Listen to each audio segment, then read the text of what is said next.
Well, good afternoon and welcome inside the Ledbetter Baseball Complex here on the campus of Shorter University. It is the second to last weekend of the regular season here in Gulf South play as Seth Crow gets us going. And a long foul ball off to the right side from Kalen Ratliff, the leadoff man for Tusculum University. The Pioneers in town 4-3. They dropped game one yesterday in 7 innings, 13-3. Shorter put up 7 runs in that bottom of the first inning and pretty much tanked the Pioneers. Here's a fly ball to right field. Jacob Pager is back, and he makes the grab. One away on 2 pitches from Seth Crow, Shorter's Game 2 starter. He's second in the conference in wins with 8 on the year. He's pitched to an 8-0 record. This is his 10th start. He's thrown 3 complete games this year. Paces the team in innings pitched with now 69 on the season. One away for the 2-hole center fielder Luis Reyes. And Reyes takes a strike inside.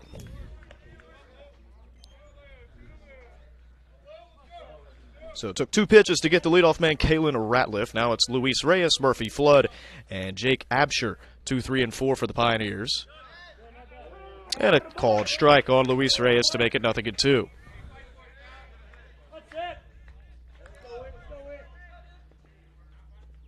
Crow's going to work from the first base side of the rubber, just off to the side of the slab. Here's the 0-2. Catcher Brody tried to make it a called strike 3, but it's down and away. 1 ball and 2 strikes. Seth Crow, 5'10" junior from right here in Rome. His last outing came against Alabama Huntsville through 3 innings against UAH. Gave up 6 hits, 5 runs, all 5 of those earned. He's looking to bounce back. But the start before that, on April the 6th against Montevallo, a complete game, 9-inning, 8-hit, and 2 earned run performance against the Falcons. And the 2-hole Luis Reyes stayed alive. Still a 1-ball, 2-strike count, 1 away, 0-0 our score here at the Ledbetter Baseball Complex. Game 2 of the series. Shorter trying to take the series after taking game 1 yesterday. Fly ball left field should be serviceable for Barnes out there. He ranges to his left and hauls it in the left center field gap. 2 away here at the top of the first.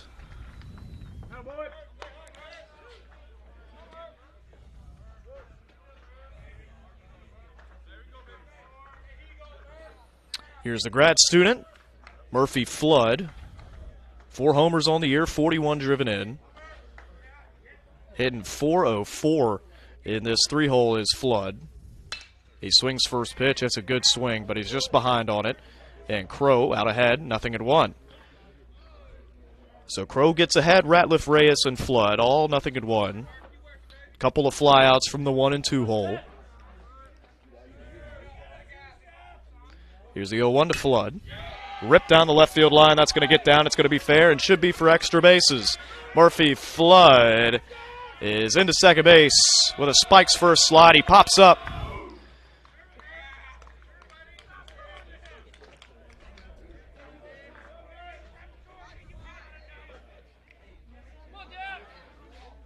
So Flood takes advantage of an 0-1 pitch in the zone, drives it down the left field line. It's a 2-out double for the 3-hole Flood, and that brings up the designated hitter and cleanup hitter, Jake Absher.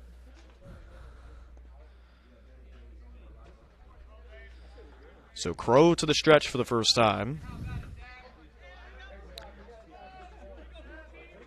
Absher, the freshman out of Lenoir, North Carolina. Pops this one up behind home plate. Brody is over in the dugout. He makes the grab before he steps inside the dugout, and it's the third out of the inning. So the 2-out double for Murphy Flood is left at second base. Crow faces 4 batters in the top of the first, and 1-2-3 coming up for the Hawks here on the Hawks Broadcast Network.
Well, Shorter trying to replicate what they did yesterday in the first inning. They sent 11 batters to the plate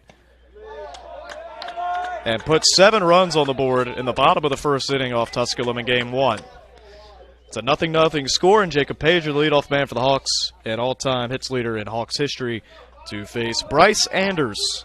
Here's the 1-0, and that's right down Broadway, 1-1. Well, Game 2 starter for Tusculum, Bryce Anders, 6'2" junior out of Brevard, North Carolina, pride of T.C. Roberson High School. As Pager takes off the plate, 2 balls and a strike. 2-1. Grounder, left side. It eats up Schmarter at third base, and no play at first base. So it'll be an E5 next to Jacob Pager's name, but he's aboard for the 2-hole designated hitter Kobe Jones. Right, left, right to face the right-hander Bryce Anders here at the bottom of the first. Man on first base after the E5 to leadoff man Pager. Pitch home. Jones well behind that fastball from Bryce Anders.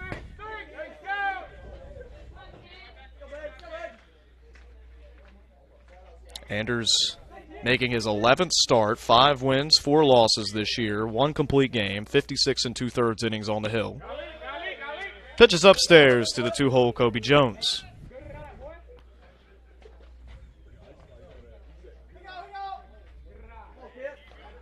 Anders the second most inning behind Brady Salyards. And that is fair up the right field line. Pager coming for third. And he's going to get held up there. A double from Kobe Jones puts him at second base and moves Pager up to third with nobody out here in the bottom of the first. Just snuck by that first base bag.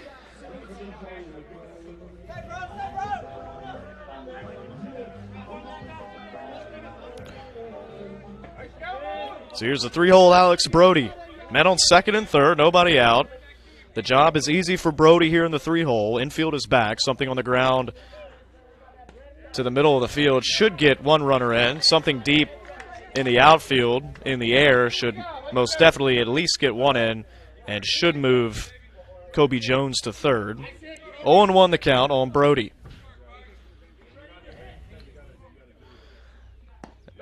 Brody thought about offering the appeal to the umpire in the field. No, he did not.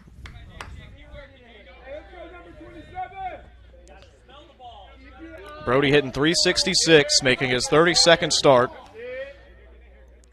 Looking for double-digit homers. This one's chopped, though, and foul. Pager got a good jump on it, read it off the bat. Would have been safe. Schmarter would not have had to play it at home there.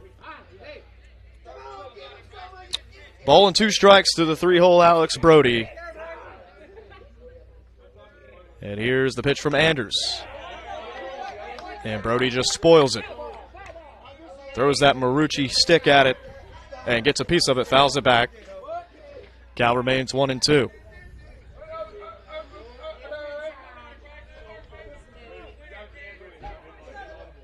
One, two.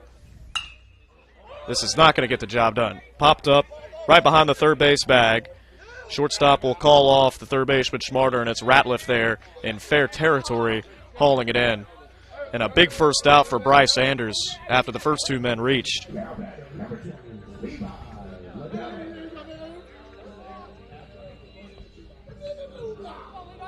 Here's the Hawaiian import, Levi Medella, batting cleanup and playing first base here in Game 2.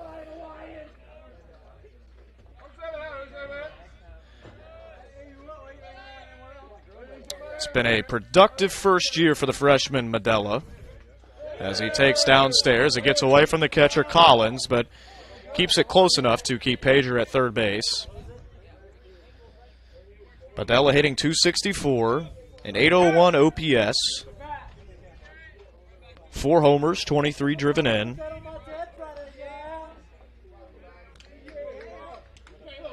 One ball, no strikes to the left-handed hitting Medella. A big hack, but he's up under it, fouls it back into the netting behind home plate. 1-1. The infield behind Bryce Anders goes as follows. Up the third base line at Schmarter, up the middle Ratliff and Farley on the shortstop and second base side of the second base bag respectively, and then Samuelson at first. Here's the 1-1. Medella rips it to second base. Farley playing in the outfield, throws to first, and he'll get Medella by a step. A good pickup, though, by Samuelson. A run will come in. Scoring is Pager. It's 1-0 Hawks, and Medella picks up his 24th RBI of the season.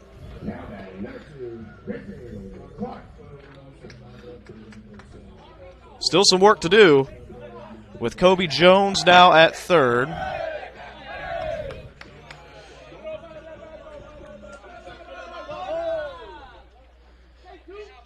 And the third baseman, Griffin Clark, now in the box. 2 away, 1-0 Hawks here in the home half of the first inning. Griffin Clark takes an off-speed pitch, not what he was looking for. So he's going to stick to the approach, but fall behind, 0-1 to Bryce Anders.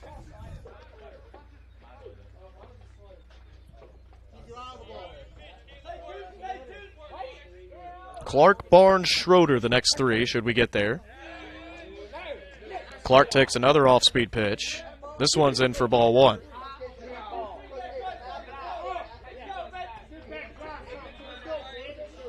One and one. Anders with his glove against his left hip. He'll come set. Right at the TU on his left pec. Here's the 1-1. Ooh, fouled back. We're seeing some good swings out of the top of this Hawks order. Everything fouled back right into the net. Nothing too early, nothing too late. The plane of the bat just under the baseball here in the bottom of the first. A good sign today for Shorter. 1-2. In on the hands, right back to the mound. And taking it himself, flipping onto first base is Bryce Anders. So he'll strand one, but he'll give up the one. It'll be unearned. Jacob Pager scores after he reached on the E5 to begin the inning. And then the RBI ground out from Levi Medella makes it 1-0. We go to the second here on the Hawks Broadcast Network.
Well, as Seth Crow finishes up his warm-up pitches, let's take a look at the Gulf South Conference standings. As we mentioned earlier, we're in the second to last weekend of the regular season.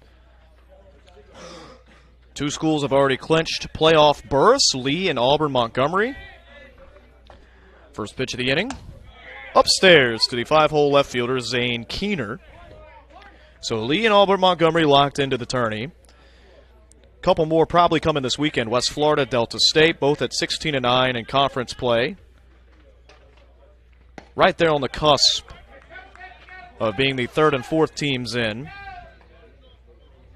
Valdosta State, Montevallo, 15-10 and 14-11 respectively, occupy the fifth and sixth spots right now. Fly ball, shallow right field. Pager's going to throw up a hand to Kraus, telling him to back off, and he's going to make the grab. One away, and 4 flyouts from Seth Crow to the first 5 batters he faced. The only exception is the double given up to Flood back in the first. 1-0 Hawks and 1 away here in the top of the second.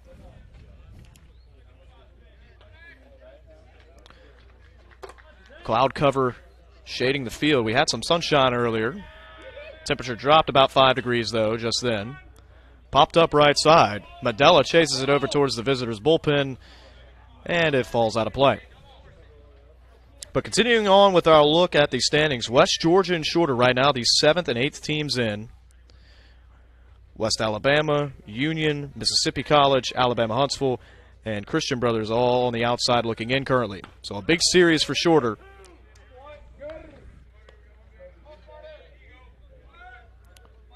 Trying to keep the momentum going into the last weekend of the year. They've got West Alabama coming up a week from today. 0-2. And Schmarter takes it. As for Tusculum, 23-21, 16-11 in conference play. They're a member of the SAC. This one's grounded. Hugs the rug all the way out to Schroeder at shortstop. And it's a fine play from the smooth fielding shortstop Thomas Schroeder. 2 away here in the top of the second.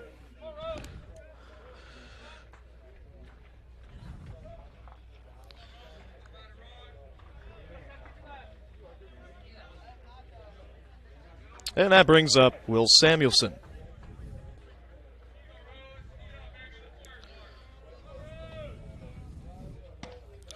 Samuelson takes a ball. 6-foot senior out of Charlotte. Comes to Tusculum by way of Catawba Valley Community College. Samuelson ahead now 2-0. Really the first batter we've seen Seth Crow fall behind. There's the 2-0. Popped up, and a gift for Seth Crow. A lazy fly ball left side of the diamond, and again it's Schroeder. Oh, he had some trouble with it, but comes down with the grab. How about a 3-up, 3-down inning? Tusculum goes quietly here in the top of the second. Hawks maintain a 1-0 lead going to the home half.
6, 7, 8, Justin Barnes, Thomas Schroeder, Norman Leon, and if we get there, the 9-hole Cody Kraus.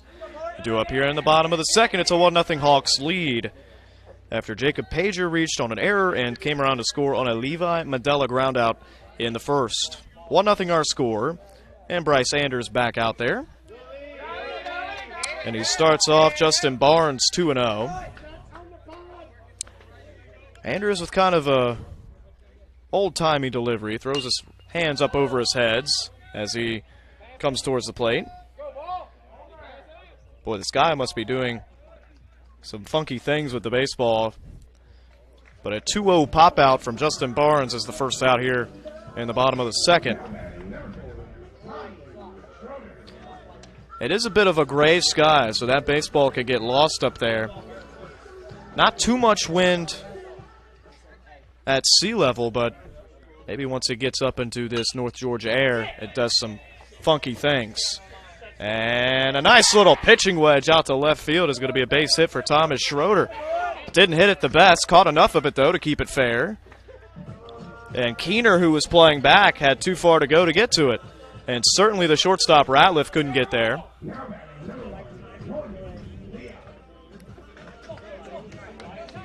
So a weakly hit fly ball to left field drops down for a single for Thomas Schroeder. It's the second hit of the game for Schroeder, and the second inning that they've had traffic on the base paths. Anders checks on Schroeder at first base.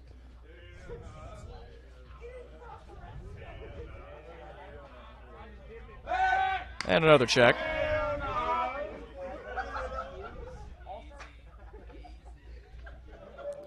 "15 stolen bases on the year for Schroeder. He's 15 of 16. And the first pitch into the second baseman, Leon, taken for a called strike. How about 138 stolen bases on the year for Schroeder? 138 for 158. Meanwhile, opponents have only stolen 44 bases off Schroeder this year. 0-1, Anders into Leon. A long hop to first base from the catcher Collins. Samuelson eats it up. That was almost a throw from deep short there from Collins. Most of the time you see that kind of throw from Ratliff or Smarter trying to give the first baseman a big hop. 1-1 to call it strike, 1-2. Leon checks with our home plate umpire, making sure that's the limits of the strike zone. Ball and 2 strikes. Anders working quickly. He'll come set. Schroeder with a false step towards second. Leon, a line drive towards right center field. It will be caught. It hangs up long enough for Reyes to get there in center field. And jogging back to first base is Schroeder. 2 away. A good swing from Leon. Did all he could with the pitch. Went with it, drove it to right center field. But Reyes, with good speed in center, runs it down.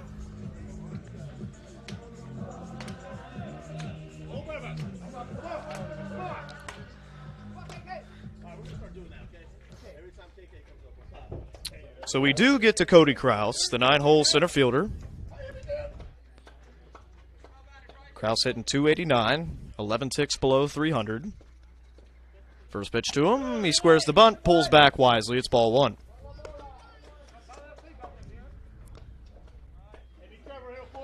"34 runs scored out of the 9-hole. You'll take that production every day that ends in Y. 1-0, and another look at Schroeder at first base, and rightfully so.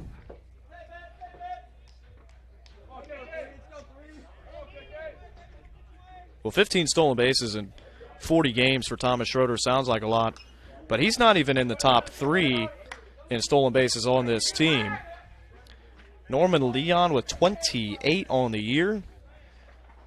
And then it's Jacob Pager with 21. And then Justin Barnes with 19. That's the top 3. Cody Kraus also with 22, pardon me. So the top 3 are Leon, Kraus, and Jacob Pager. So Schroeder barely in the top 5 in stolen bases with 15 on the year. Griffin Clark also has 13. That's to note as well. 2-1. Anders stays up in the zone. Oh, and it's a late called strike on Cody Kraus.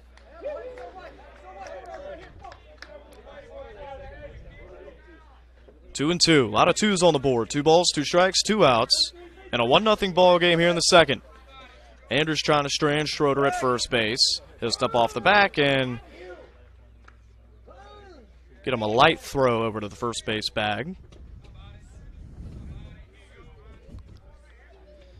Boy, the second baseman Farley still playing deep in the hole. Popped up on the infield. It's Samuelson over towards the hill. And that'll do it. So no runs on 1 hit, 1 left stranded. Schroeder is left at first base after his 1-out single to left field. It stays a 1-0 ball game. We go to the third here on the Hawks Broadcast Network.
So Seth Crow, 21 pitches, 15 for strikes in the first 2 innings. Squaring to bunt is the 8-hole second baseman, Darian Farley. He pulls back, though, ball and no strikes. And as for Anders through 2, 31 pitches, 20 for strikes. So we're seeing some strike throwers. Obviously, the error to the first batter of the game for Anders did not help. That was the pager run that came around to score. So an unearned run is all both sides have to show for 2 trips to the plate thus far. And a 3-0 count to the leadoff man, Darian Farley. Farley, Collins, and Ratliff. 8-9-1 coming up here in the third. There's a get-me-over fastball, though, to get Crow back in the count.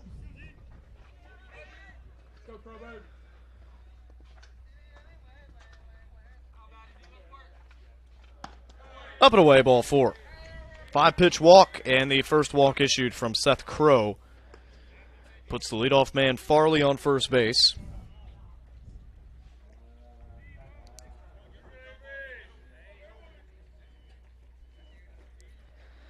So after no base runners last inning, the leadoff man on here in the third for Avery Collins.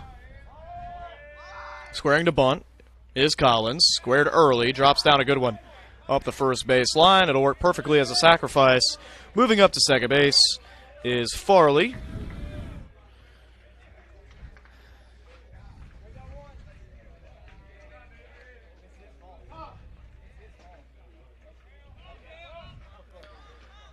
So back to the top of the order, Kalen Ratliff. 0 for 1 with a flyout to right field. Saw 2 pitches from Seth Crow, both strikes, before he sent one out to Pager in the first. Man on second base, 1 out, 1-0 ball game here, the third. Crow to the plate. And it's a good-looking fastball. Catches the outside edge. 0-1.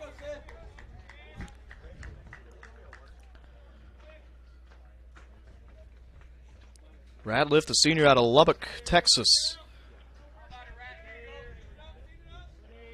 Comes from Caldwell Tech. An excuse me swing out to center field. Not too much conviction behind that. And Kraus settles under it. And having to stay at second base is Farley. So now Ratliff 0 for 2, 2 flyouts. One to Pager in right and one to Kraus at center. So 2 out. And Farley still at second for the 2-hole Luis Reyes.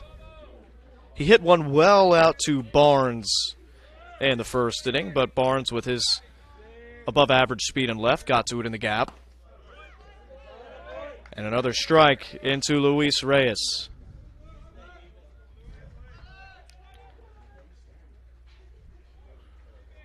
Luis Reyes, 5'8" senior, a little bit smaller frame out of Queens. 0-1. Called strike. Wonder if old Luis Reyes is a Mets fan. We had some jerseys released yesterday. City Connects for the New York Mets. Pays homage to the transportation system up there in Queens, New York. 0-2 and a great job behind the plate. Brody slides to his right, takes it off the chest protector, keeps it right there around home plate. And the count 1-2. But back to those uniforms. Gray unis, a black NYC across the chest, and purple Nike check.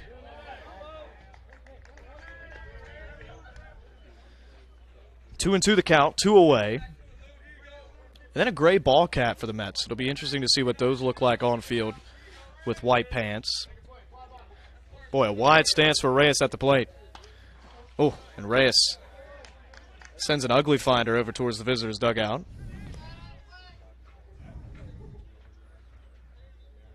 So we'll keep it here at 2-2 to number 2. Kraus trying to get through 3 scoreless here in game 2 of the series. A look back at second. Nobody home, though. And another check swing. It was up in the zone.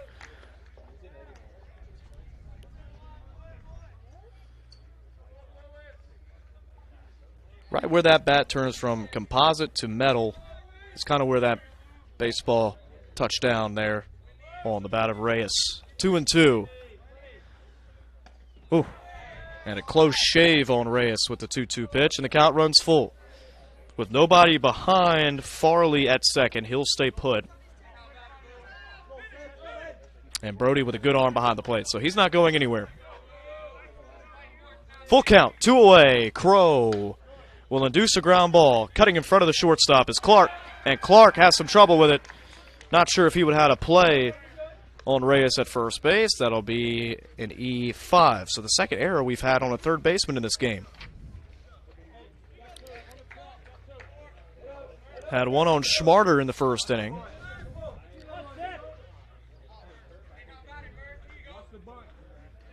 Staying at second is Farley. First and second, 2 away. Crow got exactly what he wanted there out of the 2-hole Reyes. Now he'll have to do the same thing to Flood, who has not gotten out in this series. 5 for 5, including his double to left center field. Or, excuse me, to left field, deep left field. Back in the first, but he was left stranded. 0-1 the count. And right now that zone is big on Murphy Flood. 0-1. Flood takes down and in. Good look and changeup, I believe, from Crow.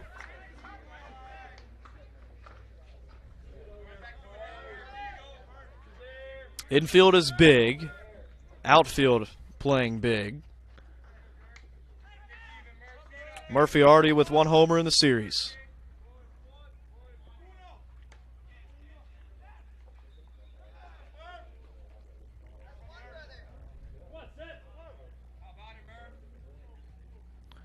Flood's average went up from 404 after his first inning double. Here's the 1-1. On the infield. And Schroeder can't get to it. Coming in to score the first run of the game for the Pioneers is Darian Farley. And Flood cannot be stopped. It's his 6th hit in the last 2 days. He's 2 for 2 today with a double and now an RBI single. It'll be unearned, so a couple of unearned runs in this ball game already.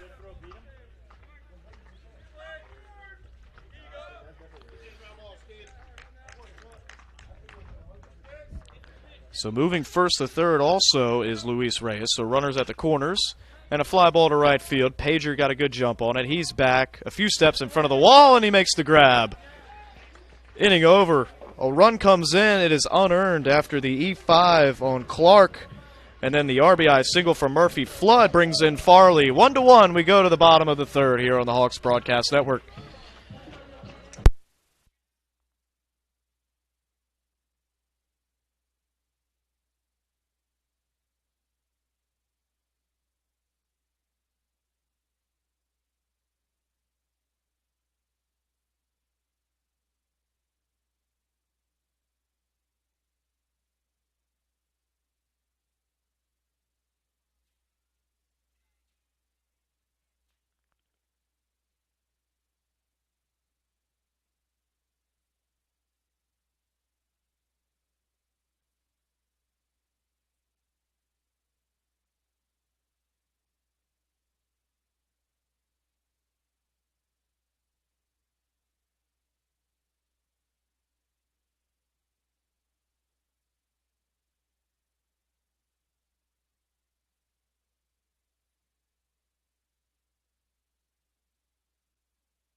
Well, we've flipped Craig Folds' lineup card over for the first time.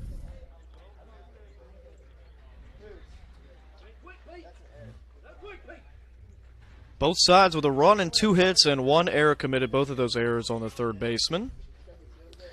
And Jacob Pager takes high and tight for ball 1 to start this bottom of the third. Pager 0 for 1, reached on an error and scored. Failed to mention, though, for Pager, that was his 44th run scored of the year. That paces the team. 1-1. Inside, 2-0. Or excuse me, 2-1, I should say. Pager hitting .375, making his 42nd start. He has not sat a game this year. 2-2 the count against Bryce Anders. Anders asks for another pitch from his catcher, Collins. Now they're 2-2. And Pager sends a fly ball out to right center field, and Reyes, who has patrolled that gap very well here the first 3 innings or so of this one.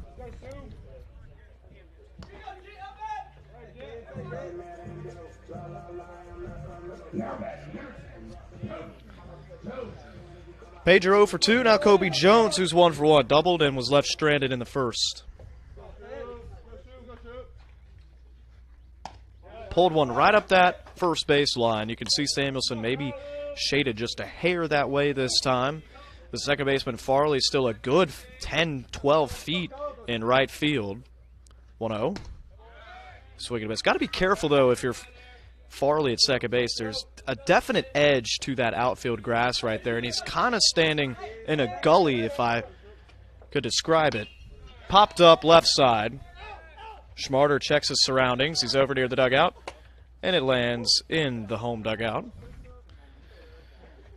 So the count 1-2. So Farley at second base could get some odd hops over there if he's not careful. And anything soft, it might as well be an infield single that way. You just hope that Anders could get off the mound quick enough to field his position.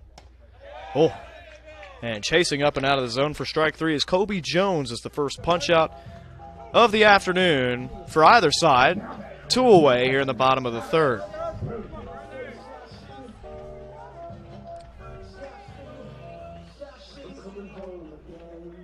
Brody was a flyout victim as well back in the first. 2 away in a 1-1 ball game. Brody takes in the dirt. 1-0.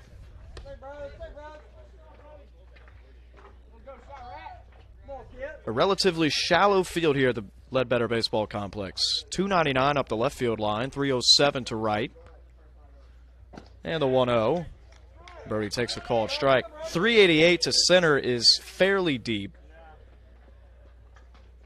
But you don't see a lot of home runs out there. You see a lot of home runs in the gaps. 1-1. To right field. And it's a slap shot single for Alex Brody. Third hit of the ballgame for Shorter and the first for Brody.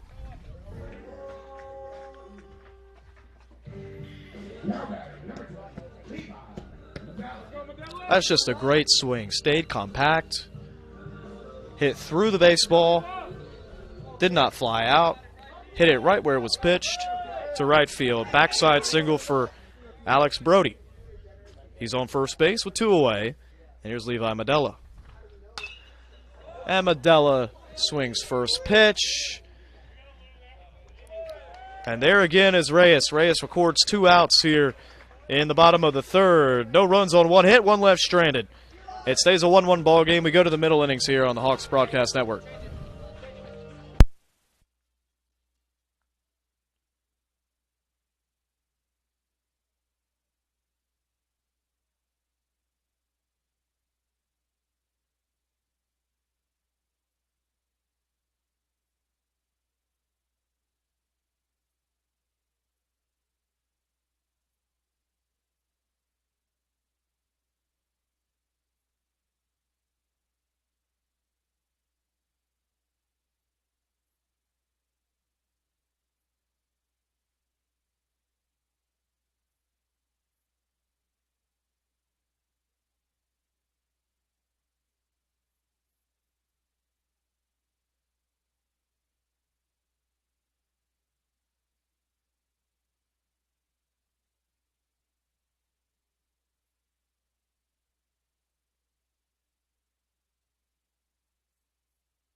Well, both sides have had their opportunities here early. Both sides have stranded 3, but most of those opportunities have come with 2 outs. Crow's trying to keep it that way. And a first pitch swinging foul ball from Zane Keener. 0 for 1 with a fly out to right field to lead off the second. He now leads off the fourth.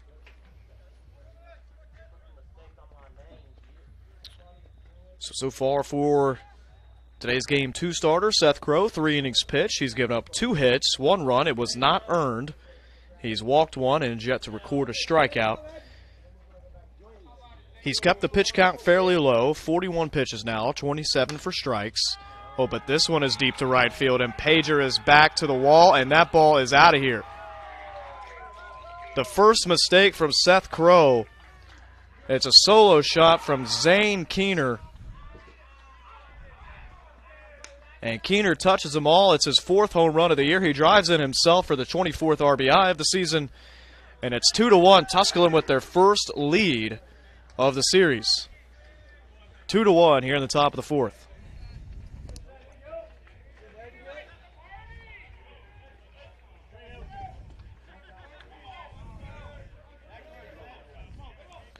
So we'll see how Crow responds. He needs to get right back in the zone against Max Schmarter. And he does. Strike one in to Schmarter, who's 0 for 1.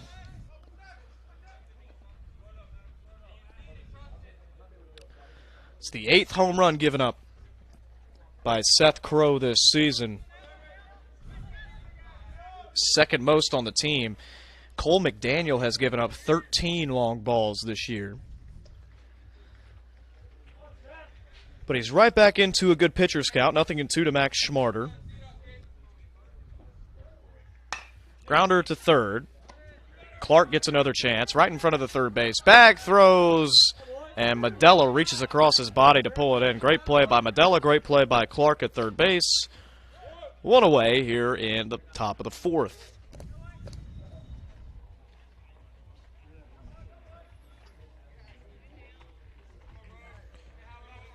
Will Samuelson 0 for 1 with a flyout.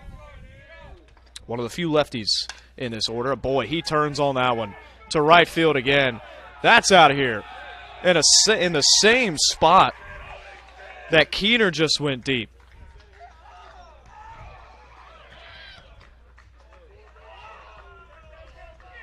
Samuelson with his 5th. Couple of solo shots for Tusculum. Puts him up 3-1.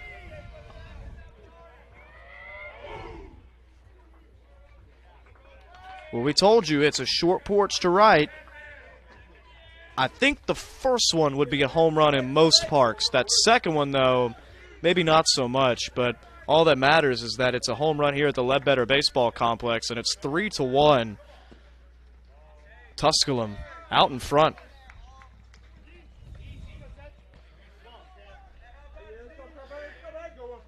So now that's 9 home runs that Crow has given up this season.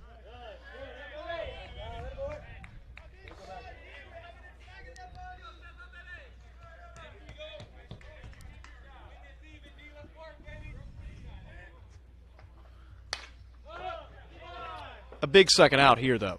Popped up right side. Medella's there in fair territory. 2 away.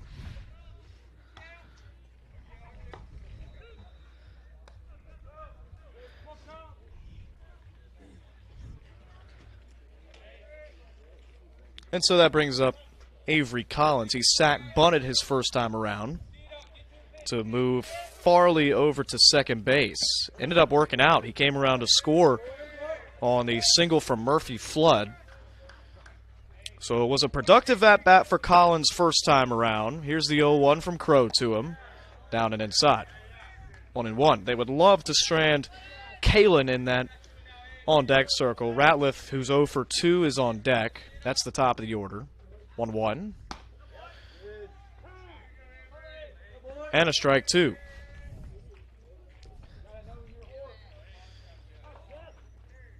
Crow looking to find the dugout. Won't do it on that pitch. Down and away. Brody flips his glove over.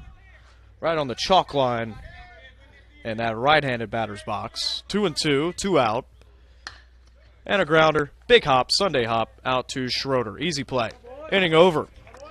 But Keener's 4th home run of the year and Samuelson's 5th home run of the year, both solo shots, give Tusculum the lead. Their first lead of the series going into the home half of the 4th. It's 3-1 Pioneers here on the Hawks Broadcast Network.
3-1 our score in the bottom of the fourth.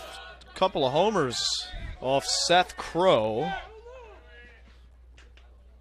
have given Tusculum the lead. Griffin Clark, Justin Barnes, Thomas Schroeder. It is 5-6-7 up. First time through, 5-6-7, went 1 for 3. The hit coming from Schroeder. 0-1 to Clark. Oh, deep left. It might be trouble. It is out of here. Griffin Clark with a solo shot.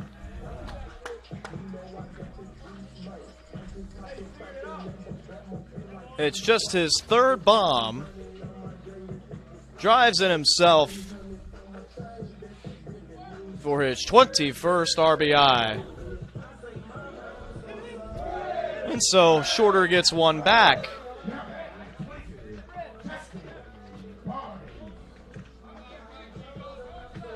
And that is the 6th home run given up by Bryce Anders. And a first pitch strike into Justin Barnes. Well, throwing a lot of strikes is a double-edged sword. You're going to get a lot of outs because of a lot of swings, as this one's flared out over the head of the shortstop Ratliff. That's down. And Justin Barnes with his first hit. Make him 1 for 2. But to finish that thought, you're also going to be in the zone a lot, which means you're going to get a lot of hard contact sometimes. And that's what we've seen over these last 2 half innings. 2 home runs given up off Seth Crow. He's been in the zone a lot. All it takes is 2 really good swings, and now you see 2 solo shots. Same thing happens for Bryce Anders here in the bottom of the 4th. Schroeder takes off the plate, ball 1.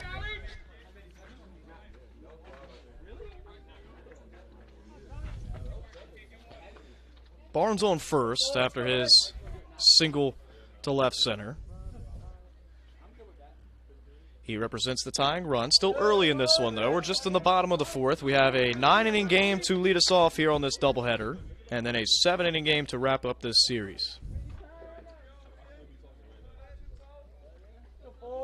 3-2 our score. 3 runs on 4 hits for Tusculum. 2 runs on 5 hits. Spin and a throw to first base. Barnes, one of those guys who has stolen a lot of bags. 19 of 22 on the bases this year. Looking for his 20th.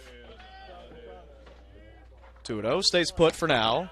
And Schroeder, with a bit of a conservative approach, takes inside for strike 1. 2-1.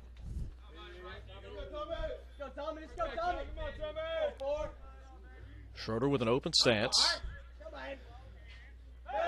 And another check on Barnes.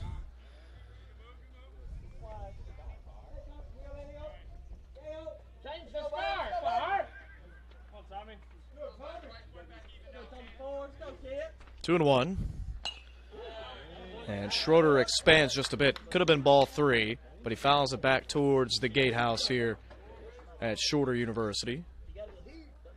And the count 2-2. Schroeder hitting .291. Boy, has he had a great second half. He was hitting right around 100 or $150 10 games in. And that's a reason why right there. He keeps swinging it well. It's down up the left field line. 2 hits for Schroeder. They both throw on the brakes, and that's a good call by Barnes to hold up at second. Keener got to that ball quick, mostly because the ball was hit so hard from Schroeder. If he hits that a little softer, he may have 2 bases, and we may have second and third right here. But a great start to the day for Thomas Schroeder, 2 for 2.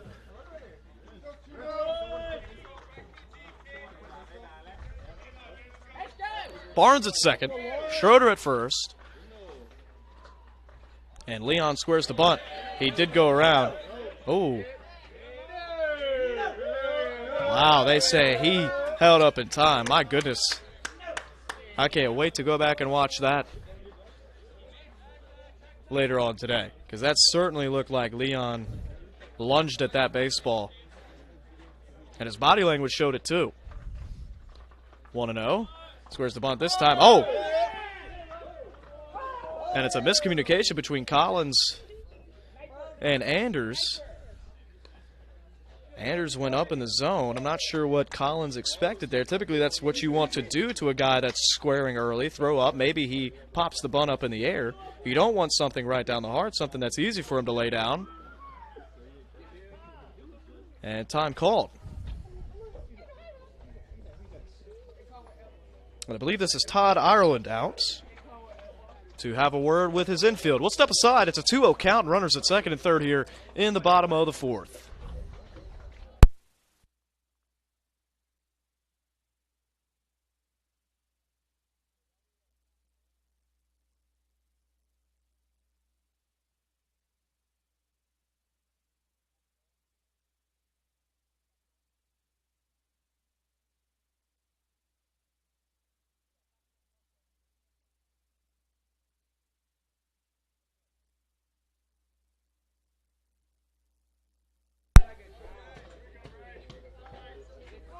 So here we go, second and third, a 2-0 count.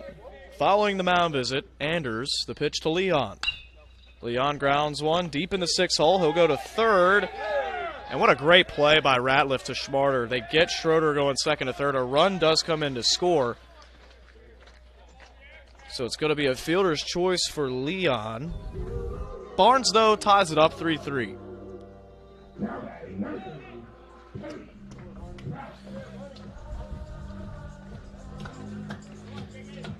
So rule that a 6-5 fielder's choice.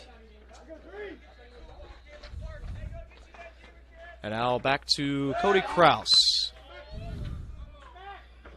And Leon, who leads the team in stolen bases with 28 on the year.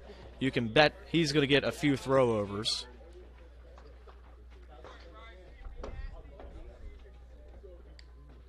Not this time. Anders into the slide step. Delivers a ball up and away to Cody Kraus, who's 0 for 1. He flew out back in the second. 3-3 our score. Shorter out hitting Tusculum by a tally of 6-4. Both sides with an error. Another throw over to Leon. By the way, worth noting, it was a pass ball in the Leon at-bat that allowed Barnes to get to third and allowed Schroeder to get to second. And Schroeder, if that ball is more towards the middle of the field, that's more understandable going from second to third there. But typically the rule of thumb is you want to make that ball behind you. But the issue was that it was out in front, and Ratliff got to it quick. It was well hit off the bat of Leon, and then it was a simple catch and throw from Ratliff to Schmarter to get the first out of the inning at third base. 1-1. Kraus takes the fastball right around the letters. Hawks across the chest in royal blue, set against a cream-colored jersey. And Kraus rocking the high royal blue socks here in game 1. 2-1. Up and away. A throw up the first base line, an athletic play by Samuelson to keep that from going down the right field line. And Leon, with his speed, could have probably been at third base by now if that heads down towards the 307 sign. 3-1. Kraus may be taking here with the top of the order on deck. But the third check over on Leon.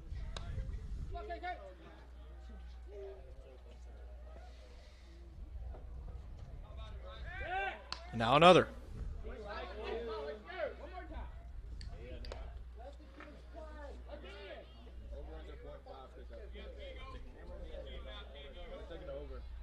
Three 3-1. Up and away, ball 4. Kraus taking all the way. It's a 5-pitch walk. And it is the first walk issued by Bryce Anders. And as we said, he's been in the zone a lot. And just like that, the bullpen jumps into action with a right-hander up for Tusculum.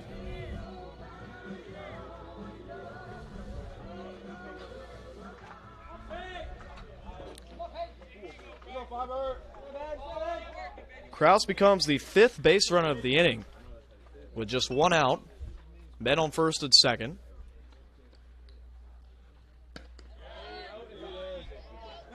And Jacob Pager leads one inside. Pager bats in back-to-back innings. He's 0 for 2. He's reached on an error and scored a run. And he flew out his last time to center field Reyes. 1-0, an inside move to second, a throw to Farley, who's covering up.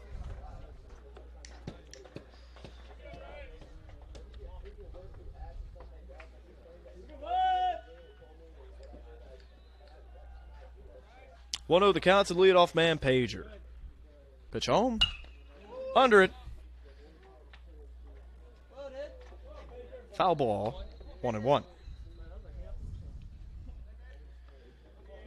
Pager 163 at-bats on the year now. That's more than 30 at-bats, more than number 2 on that list. 1-1. Leon takes off. The throw will go to second. Kraus is in with a head-first slide, and both runners move up.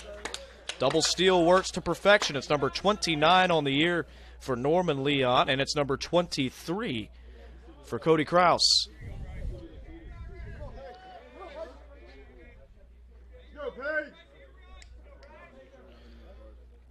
Second and third, one away. The corners are in closer now. Samuelson with his toes on the infield grass. Rest of the infield, though, back. Ahead of this 2-1. He gets by him. And a great decision there to hold up for Leon. It's a small backstop here at the Ledbetter Baseball Complex, and it's all cinder block, real low to the ground so that spectators can see over it. But the drawback to that is you get a lot of kickback, and we've seen many a runner gunned down at the plate. Really, the hardest job is on the pitcher. The catcher doesn't have far to move, but the pitcher's got to go run 60 feet 6 inches to get down there and be ready to throw a tag down. 3-1 to Jacob Pager. Pager lines one, past Schmarter at third. Leon is in, Kraus is in. It's a 2 RBI single from Jacob Pager to retake the lead. 4 runs coming across here at the bottom of the 4th. Pager with RBIs, 48 and 49. That leads the team. And it's 5-3 Hawks.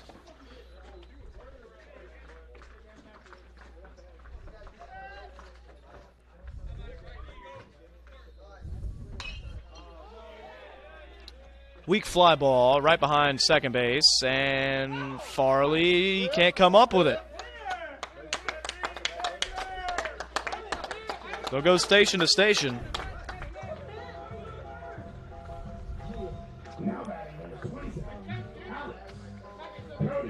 See what they rule that. It'll be a hit for Jones, his second of the day.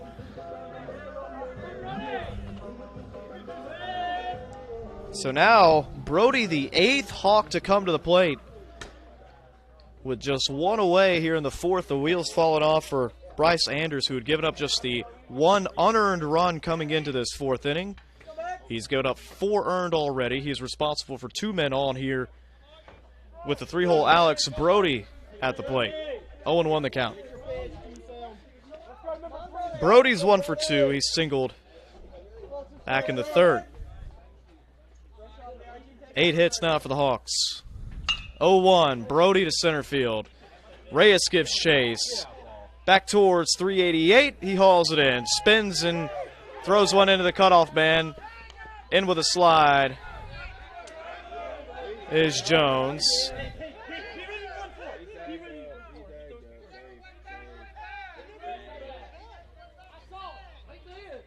Tusculum arguing that Jones left early. They were tagging Jones when you could just throw to the first base and appeal that way. I'm not sure what tagging him would have done. He was in safely. So now our umpires will get together. Right now it's second and third with 2 away.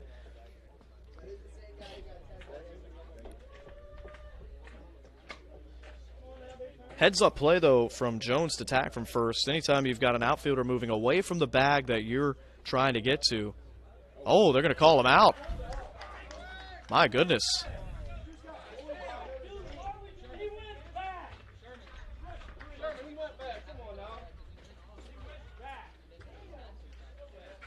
And that is a big swing in this inning.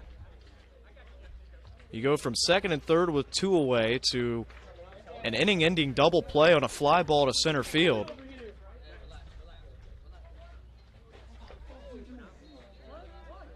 And still some discussion going on between Jake Harrelson and our umpiring crew.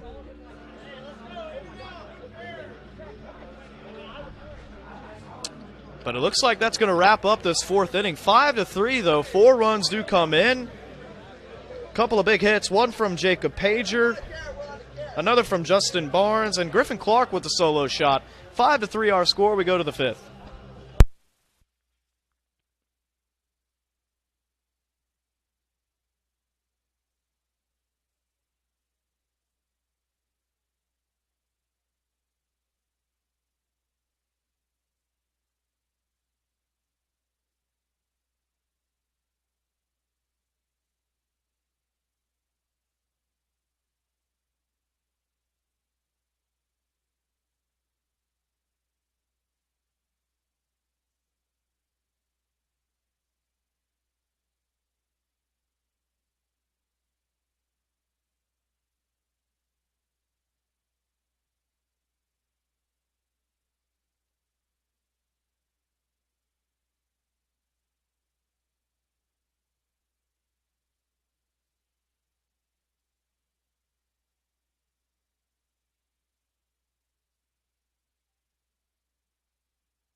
So it winds up being an 8-4 double play that strands 1 runner aboard.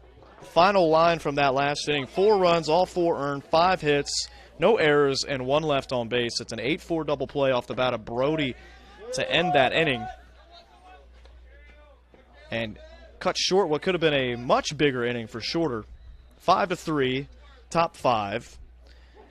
We're back to the top of the order. A 1-hopper, though, out to Schroeder, and Ratliff is retired. Good swing from Kalen Ratliff. And if that's a step or 2 to either side of Schroeder, it's probably a base hit. But Ratliff out of the leadoff spot, 0 for 3 here in Game 2 of the series.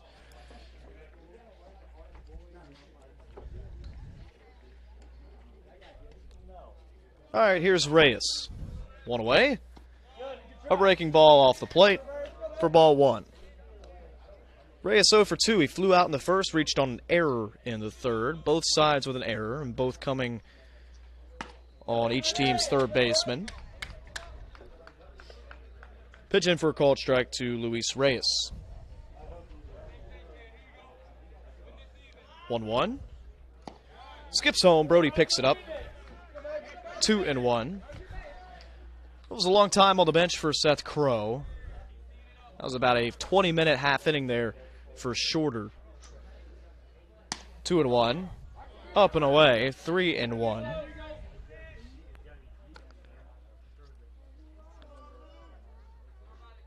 This will be Crow's 60th pitch. 3-1. Squares the bunt.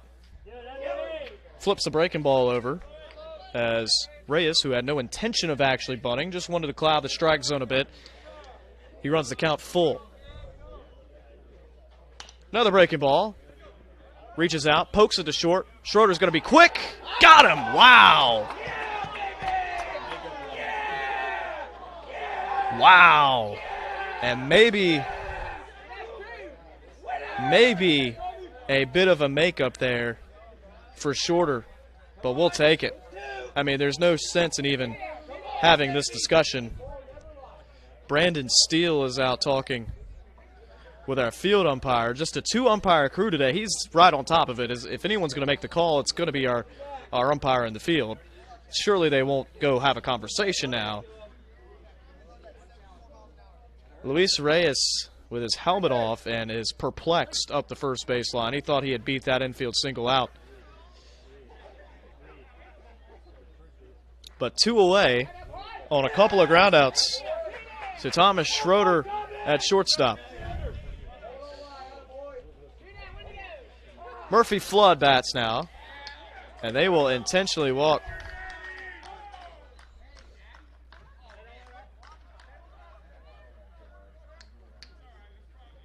They will intentionally walk Murphy Flood.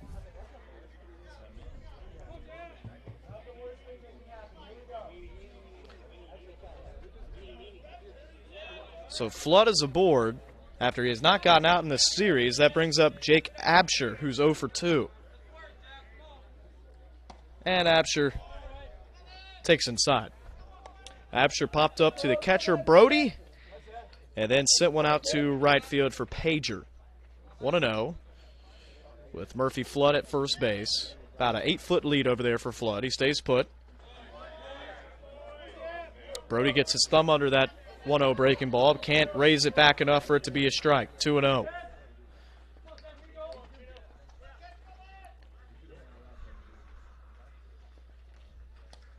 Oh, did that get him? Yes, it did.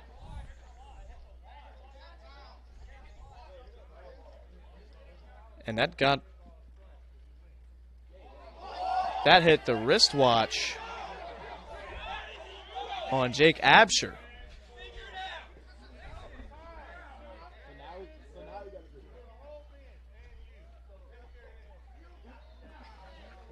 And they say he checked his swing. Boy, it is a tough day for this umpiring crew. It is a tough day for this Gulf South crew. It hit the wristwatch on Jake Absher's left wrist. Actually knocked the watch off of his hand. It was in the dirt. But then they're going to call Absher back because he checked his swing and he went around. It's a bench warning for Tusculum and a warning to the coaching staff as well. The trainer, Caitlin Diddle, out to help out Jake Absher. Maybe wrist guards are the next thing we see in baseball.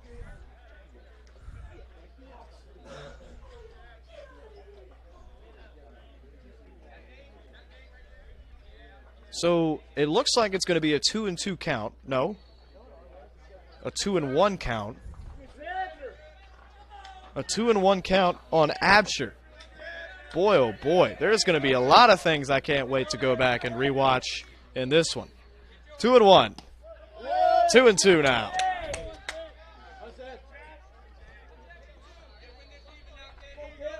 Two balls, 2 strikes, 2 outs. Flood, who was intentionally walked on first base.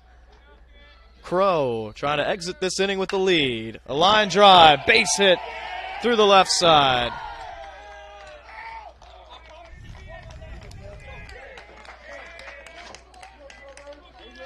So Flood moves up to second and Absher on first. They move station to station with 2 away.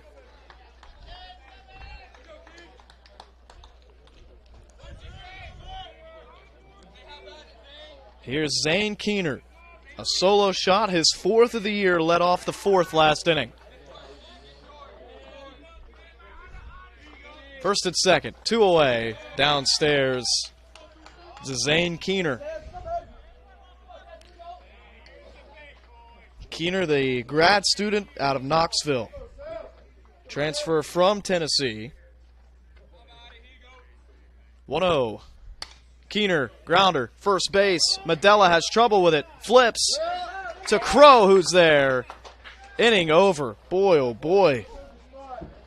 No runs end up coming in. It's a goose egg in the top of the 5th on 1 hit and 2 left stranded. 5-3 our score. Hawks out in front.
Boy, we've seen it all here in Game 2, haven't we? 5-3 our score. And it's the cleanup man, Levi Medella, leading us off here in the bottom of the 5th. We're halfway through this one. 3 runs on 5 hits, 1 error for the visitors from Tusculum. Oh, Medella to deep center. Reyes backpedals a little bit and hauls it in. And as for Shorter now with 1 away in the 5th, 5 runs on 8 hits and 1 error for them as well. So 1 away, and here's Griffin Clark. Solo shot his last time to deep left field. Pulled one right over that wall. That's about I'd say a 20 to 25 foot wall out in left field. Here's the 0-1. Another one out that way. Nowhere near as deep. Keener is there. 2 away. A good swing, though. Line drive out from Griffin Clark.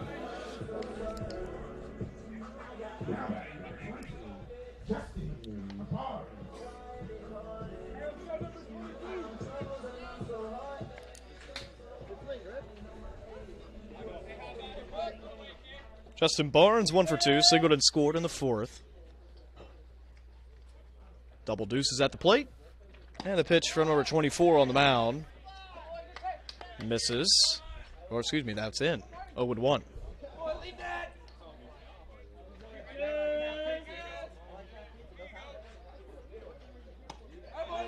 Up and in. Barnes swinging a hot Marucci stick. 323 average on the year. 897 OPS. It's his 40th start.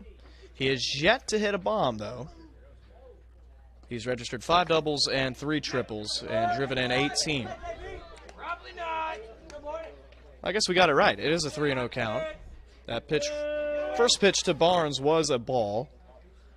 3-0. Upstairs, ball 4. 4 straight to Barnes. And it's the second walk.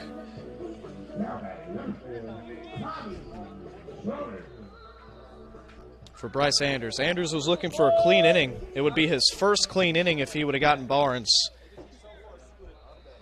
But here is Schroeder, who's 2 for 2, 2 singles. A righty continues to warm for Tusculum. Upstairs, ball 1, 5 straight now. Out of the hand of Anders. We count on it. Go forward, go forward. Ball, Tommy. Anders bent over at the waist, takes a peek at Barnes at first, now straightens. And the 1-0. Checked his swing. He did go around. So the count 1-1.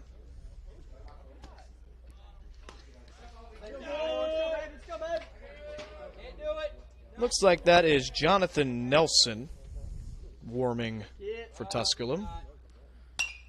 1-1, and Schroeder now behind 1-2, sends one off and will become a souvenir behind us. 5-3 our score, bottom 5. This is a 9-inning game. Follow this one up with a 7-inning game about 45 minutes after the final out is recorded in this one. 1-2. Long pause, and the pitch home. Downstairs, Collins smothers it. Came up about 6 inches shy of the dish. 2 balls and 2 strikes.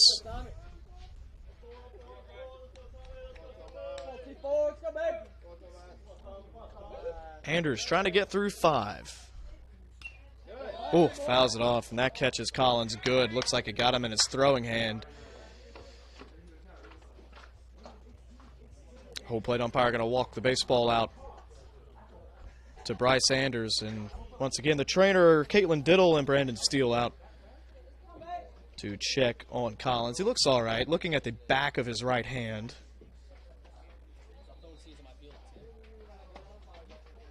It's such a tender place to get hit. Not a whole lot of meat back there on the back of the hand. Front of the hand's one thing. You've got some padding there, and plus your hands are probably already rough and rugged as a catcher. But the back of the hand, a lot of bones back there in the back of the hand and not a whole lot of padding.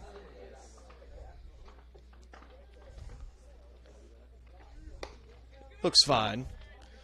Fires a bullet back to Anders. So it looks like he's going to stay in the ball game. A lot of little small bones back there you got to be careful with. That's why you always try to keep that thing either tucked behind you or tucked behind that right leg. But it's tough to do, especially with a runner on. Here we go, 2-2 with Barnes at first base. A spin and a throw over. Let's go, Tommy. Let's go, Tommy.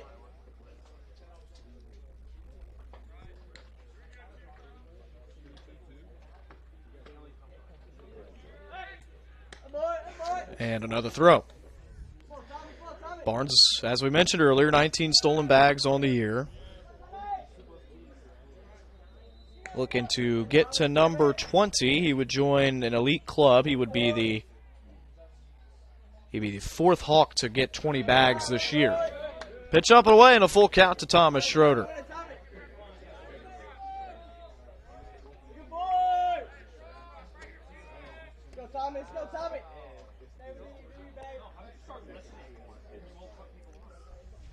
Barnes takes off, which is customary, and it's ball 4 to Schroeder. The third walk and second consecutive issued by Anders. And I think that might be it for the Game 2 starter for Tusculum, Bryce Anders. Brandon Steele will take the ball from him, and they'll go to a righty out of the pen. We'll step aside here on the Hawks Broadcast Network. 5-3 our score, 2 outs here in the bottom of the 5th inning. Hawks trying to tack on some more when we come back.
Well, it is indeed Jonathan Nelson, 6-foot senior right-hander, in relief of Bryce Anders.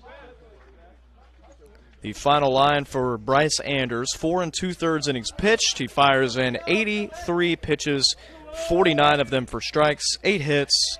Right now he's got 4 earned runs, 3 walks, and 1 strikeout.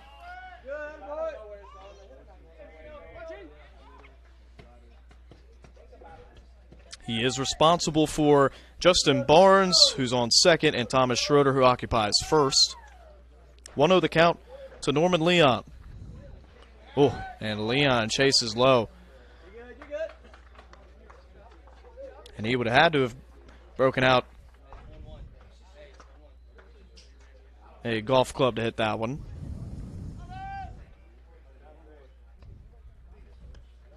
One the count. Grounder out to the shortstop. Ratliff will just flip on to second base where Farley is waiting, inning over. So Jonathan Nelson comes in, does a job. He strands 2 and keeps this a 5-3 ball game moving into the 6th.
Well, Seth Crowe certainly pitched well enough to get a winning decision in this one. He's gone the minimum, 5 innings.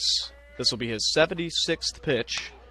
And it is smacked to left center field and down for extra bases, or at least it should be for Schmarter. Throw cut off by Schroeder. But the third baseman, Max Schmarter, his first hit here on day 2 of the series, makes him 1 for 3, and it goes for extra bases.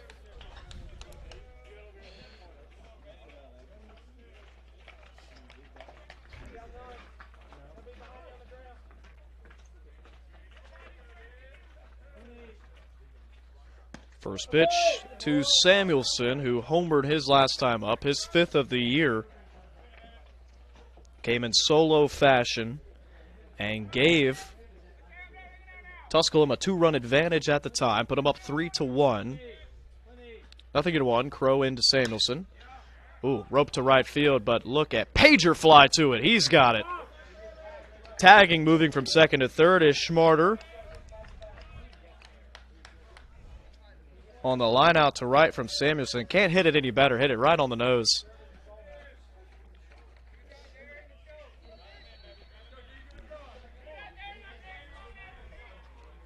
By the way, for Schmarter, that is just his second double of the season. Stands at third base for Darian Farley. Up and away. 1 ball and no strikes with 1 out here in the top of the 6th. A 5-3 ball game in game 2 of the series. Hawks looking to take the first 2 and win this series over the Pioneers. Maybe even try to sweep. Ground ball. Schroeder a long throw. Did they get him? No, he did not.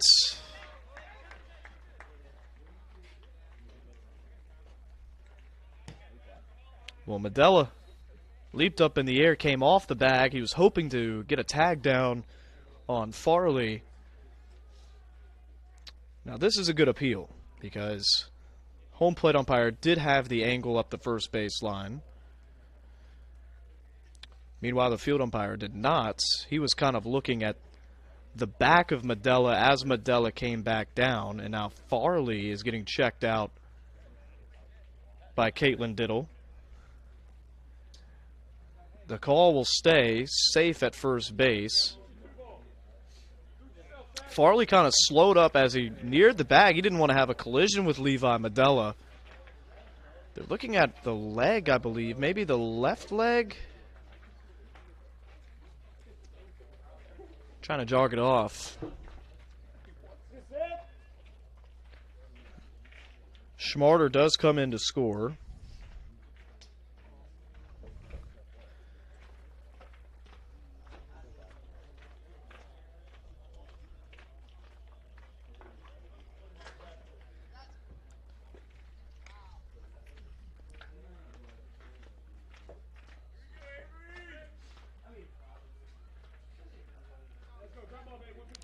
So still waiting on a decision there, whether that's going to be a hit or an error. Man on first base is Farley, 9-hole Avery Collins at the plate. Crow misses downstairs. Farley moves on the dirt ball. And the leg looks just fine.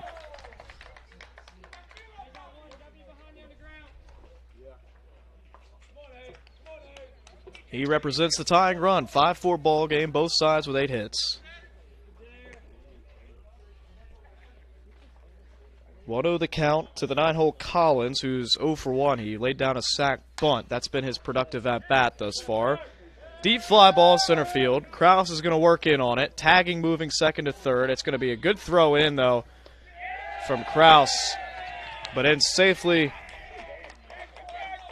is Farley. It was a great throw from Krause. And he was probably only 15 feet off the wall, 10, 15 feet off the wall, 388 to center, fired in a one-hopper in to Clark at third base, and it was on the money, too. Not much you could do there. 2 away and a man at third.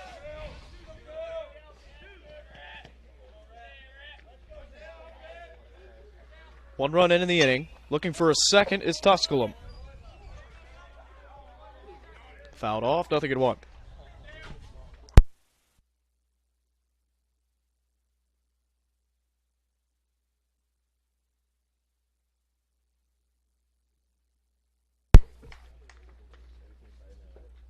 Oh, 1. In there for a called strike 2. Seth Crow looking to exit the 6th inning with the lead intact. It would probably be his last. Looking at the numbers here. Yep, nearing about 85 pitches. 0-2. The fastball must have just missed off right on the black. Cale Ratliff 0 for 3 in this game. 2 flyouts and a ground out. He bats in consecutive innings here now, with 5 batters coming to the plate last inning, 5 this inning. Here's the 1-2 from Crow. Downstairs. By the way, ruled a single for Darian Farley, so that will be the 8th hit of the game.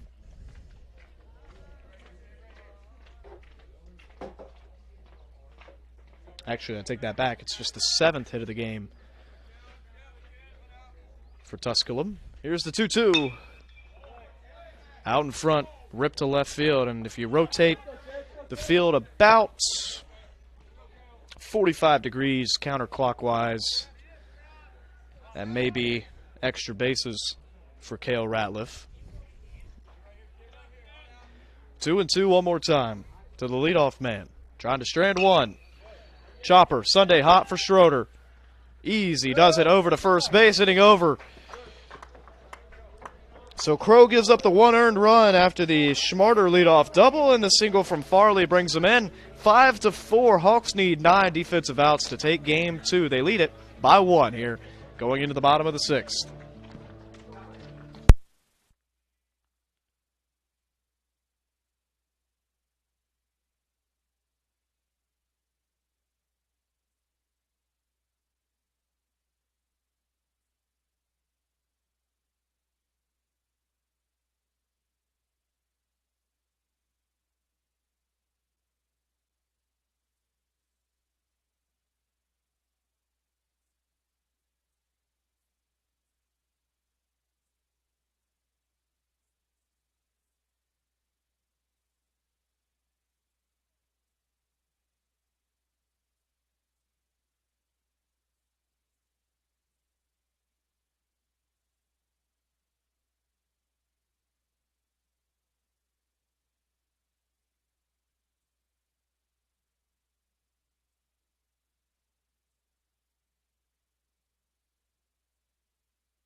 So Tusculum gets one back in the top of the 6th. Makes this a 5-4 ball game. Tusculum trying to get one back in the series against Shorter after being run-ruled yesterday. Kraus swings first pitch out of the 9-hole, pops it up to the shortstop Ratliff, who's about 6 feet into the outfield grass. Pulls it in. One away here in the bottom of the 6th.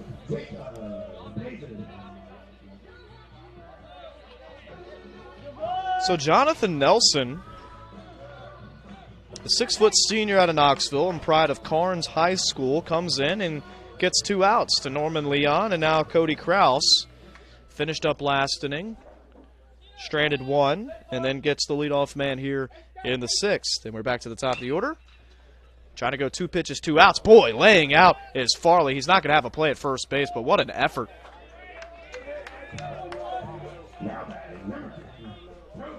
Full extension. And that's hard to do, time up a ground ball like that, especially working to your backhand side. 9th hit of the game, and the 2nd for Jacob Pager out of that leadoff spot. Kobe Jones, 2 for 3. He has doubled, singled, and then has a strikeout sandwiched right in between. 1-0 the count on Kobe Jones. Check on Pager at first. He's back in, standing up.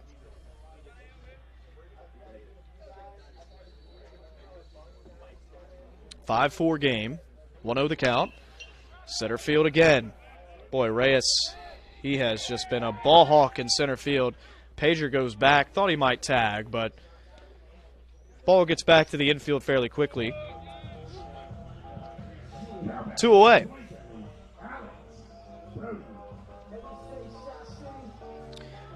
Brody trying to elongate this inning a bit. And he flew into that 8-4 double play, which you don't write that too often in a scorebook. This one's going to drop down. Yes, it's fair up the left field line. Pager motoring for third. Pager might think about 4.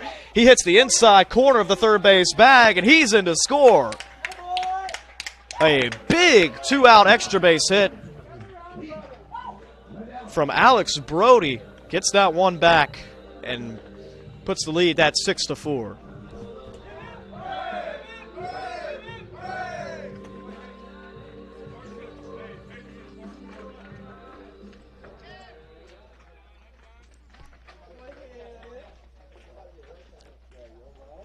So here we go. A chance for Levi Medella. It's a good matchup for him against Jonathan Nelson. Second hit off of Nelson, that one was. Oh, and there it is. We forecasted it. It's a tough hop on the second baseman, Farley. He's playing so deep. If he's in a few steps, that's a Sunday hop, but he's just playing so deep on that right side that it turned a Sunday hop into a short hop in the outfield. It's an E4. Brody moves up to third.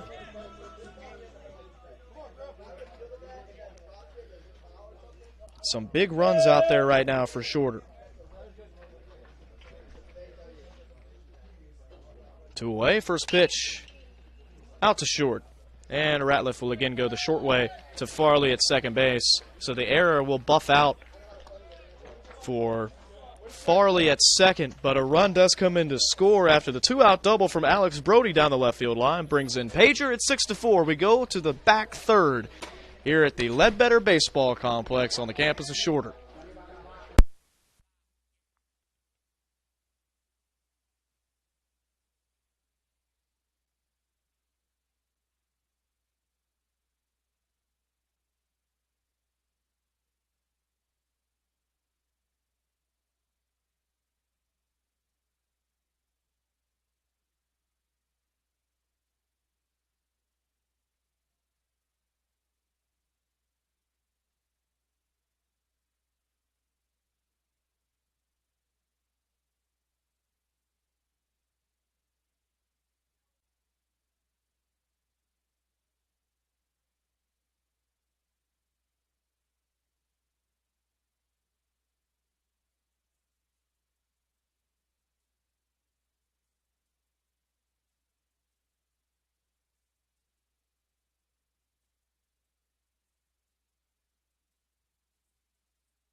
So it was indeed the end of the line for Seth Crow, but he's in line for what could be his 9th win of the year, which would be tied for the lead in the Gulf South Conference in pitcher wins. Not that wins mean as much as they do, as some other statistics do, but still, my 9-0 record sure does look good next to your name on the stat sheet. Blaine Fritcher is in, and it's a 1-1 count to the 2-hole Luis Reyes. Blaine Fritcher, 6'5" junior out of Lexington, Texas. Fires in strike 2. Ball and 2 strikes to Fritcher. This is his 18th appearance. He has made 1 start on the year. 38 innings pitched. Again, most of those coming out of the pen. He works from the full. State flag of Texas on the outside of that tan glove. To right center field, and look at Kraus track it down.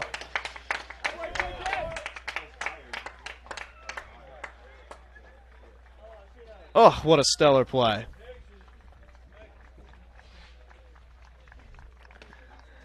And the round of applause from the gallery that is the bullpen. Still going. 1 away. Fritcher appreciates the effort in center. Opponents are hitting .324 off the right-hander, so he has gotten hit around just a bit. No intentional walk this time to Murphy Flood. 1 away, nobody on ahead of him. Well, Reyes 0 for 4 now out of that 2-hole after being robbed of potentially 2 or 3 bases there on that line drive to center field. Good thing Pager was backing up. Could be overlooked, but Pager was moving as well. Because if that gets down and Pager is not moving, then it's at least a triple for Luis Reyes. 1-1 the count. Fritcher into Flood. Flood chops one to Schroeder. Schroeder's had a couple of these plays today, and Medella can't dig it out. I think it was going to be a hit all the way.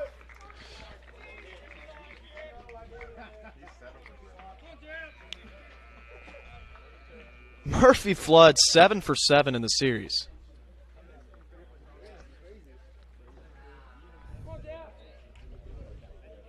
And he's 3 for 3 here in game 2. A couple of singles and a double.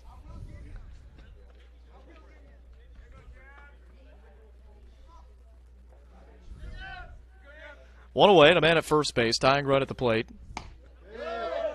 And taking all the way is Jake Absher. 1 for 3 with a single. 4 runs on 9 hits, 2 errors for the visitors from Tusculum as Fritcher throws over. 6 runs on 10 hits and 1 error for Shorter. Good time to read off the final line for Seth Crow. 6 innings, 88 pitches, 57 of those for strikes. Here's the 0-1. Uh-oh. Deep left center field. Kraus is back, nearing the wall. He leaps. I think he was a little too far out to jump for that one. The throw comes back in quickly, cut off by Leon, and it's 2nd and 3rd here in the top of the 7th.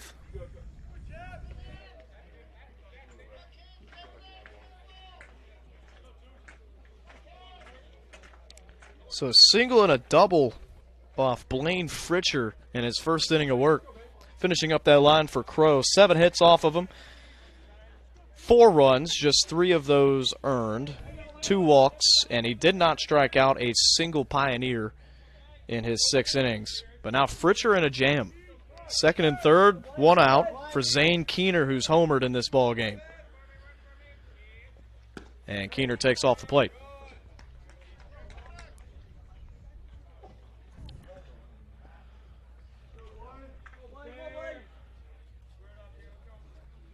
Fritcher entered with a 4.50 ERA. 1-0. Popped up. Oh, that's a gimme. Got to have this one. Schroeder out to shallow left.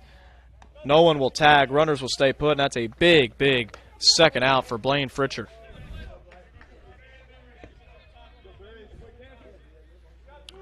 But Fritcher with a whip of 182, so allowing just under 2 base runners per inning. That's exactly what he's been dealt here in the top of the 7th.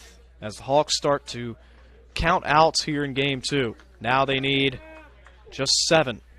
6-4, 2 away and 2 on for Max Schmarter, who ripped one for a double his last time.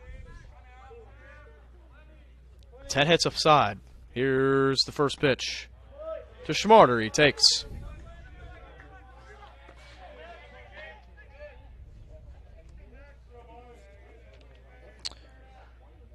Schmarter, the senior from up north, Buffalo, New York native, Monroe Community College transfer. He'll watch the 1-0 fastball in for a strike, 1-1.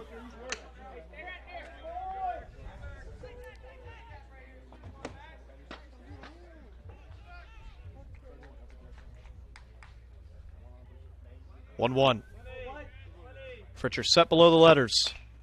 Weak ground ball, first base. Oh, a funny hop, but Medella gloves it. Inning over. Fritcher will strand 2 and throw up a big 0 in the top of the 7th. We'll stretch it out. It's 6-4 Hawks here in game 2 of the series.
So Jonathan Nelson stays in the game to face Barnes, Schroeder, Leon. 6-7-8 in Craig Folds' order.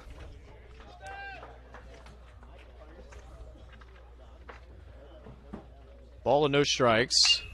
That one's ripped and in and out of the glove of Ratliff, who laid out for it. Base hit all the way for Justin Barnes. It's his second hit of the day.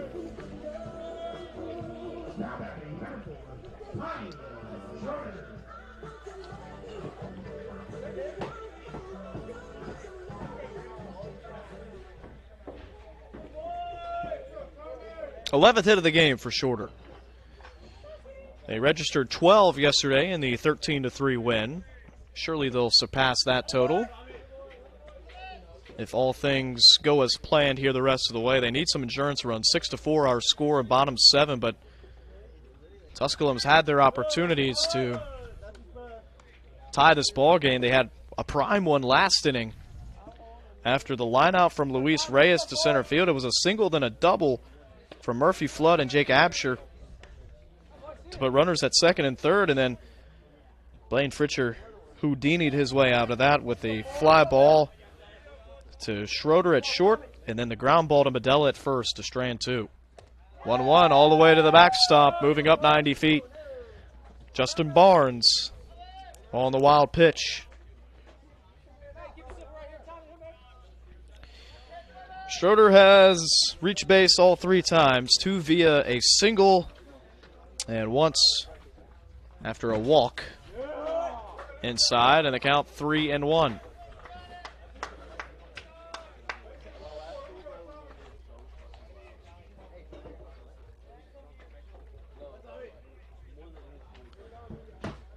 Three and one. Up and away, ball 4.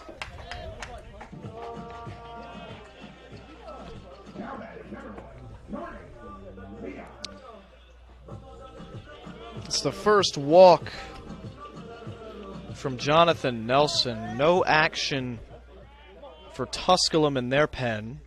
Looks like a catcher, though, is heading that way. He's walking towards the end of the dugout. And indeed, I think he is headed towards the bullpen. See who's next up for the Pioneers when that pitcher rolls down there. Looks like it's going to be number 17, Drew Slowinski. 6-4 our score, first and second, nobody out. For Norman Leon. Leon tries to drop it down, but lunges at it and comes up empty.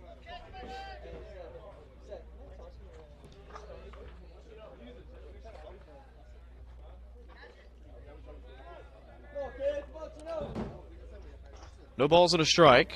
Leon again squares. It's right back to the mound. And he's got to have no play. Nelson loses his footing over here on this third base side.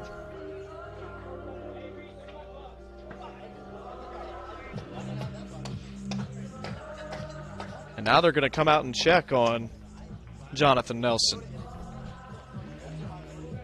We got two guys lose their footing over here. Schmarter lost the footing trying to attack that baseball.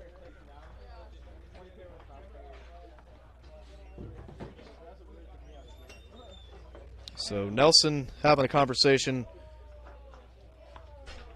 with Miss Caitlin Diddle. We'll step aside.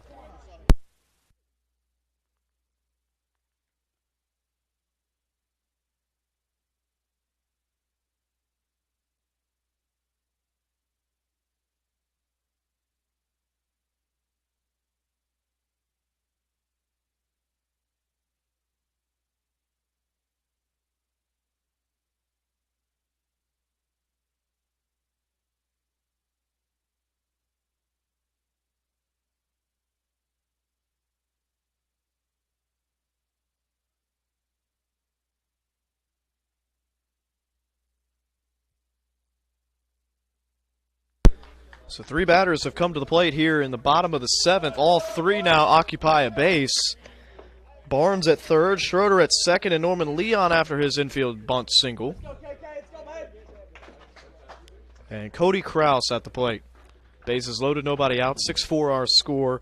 Nelson stays in the ballgame after getting checked out, and that one is ripped up the right field line, and it's trouble. One run is in. Barnes scores. Schroeder is coming around. He'll score standing up. And Cody Kraus in with a slide at second. And now the runs are coming for Shorter.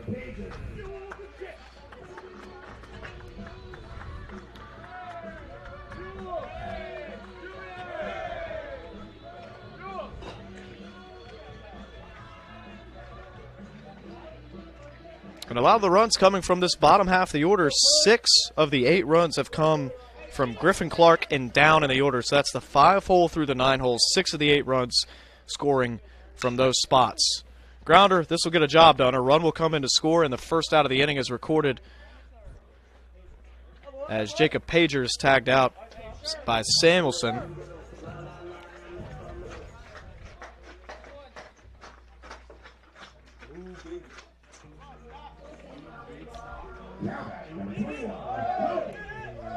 And we'll get a pinch hitter here. Logan Stockton in for Kobe Jones in the 2-hole.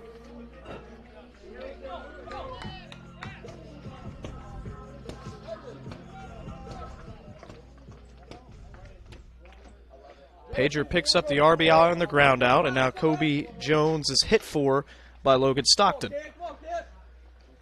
Stockton, a man at third. Takes a called strike. Again, the job easy here in a 9-4 game. Infield back. They're not trying to cut down a runner at the plate, so something soft on the ground pretty much anywhere but back to the pitcher or to the first baseman, Samuelson. Should get a job done. 0-1. Down and away. Stockton watched it all the way into the mid of Collins. 1 ball and 1 strike. Stockton stands 5'9", the grad student out of Brazelton. Takes off the plate. 2-1.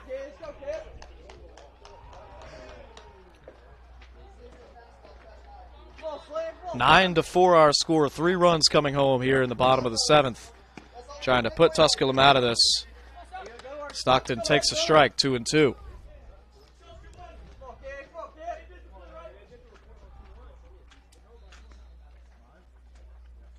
Stockton hitting .326, no slouch. Takes upstairs.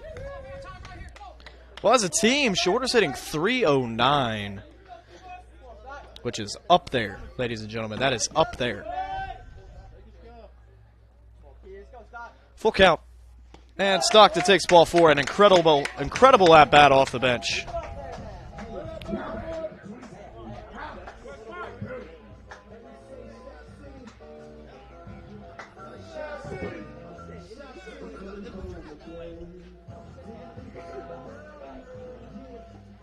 Second walk issued by Jonathan Nelson. Kraus still at third base. The double play, though, back in order with Alex Brody up. You don't want to leave one now out over the part of the plate for Alex Brody in this spot.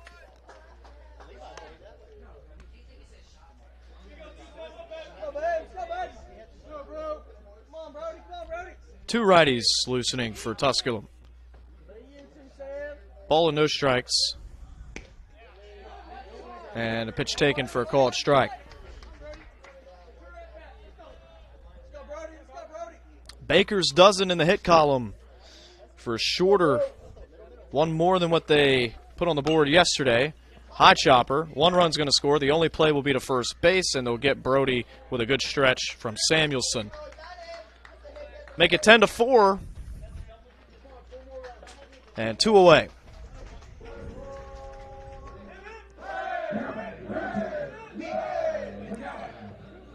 So the 6, 7, 8, 9 guys, Barnes, Schroeder, Leon, Kraus, all score in this inning.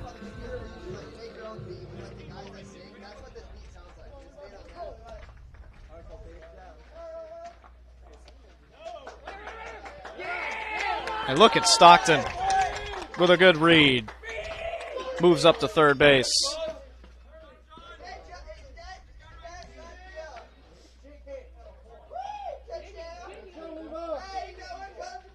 So now 8 of the 10 runs have been scored from the 5 through 9 holes in this order.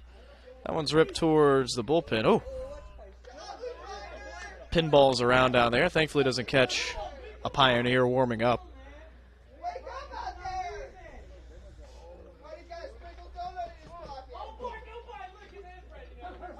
One from Nelson. Grounder right back to the pitcher. And he'll field his position, flip on to first base, inning over. 4 runs, though, come in to score on count them 1, 2, 3 hits.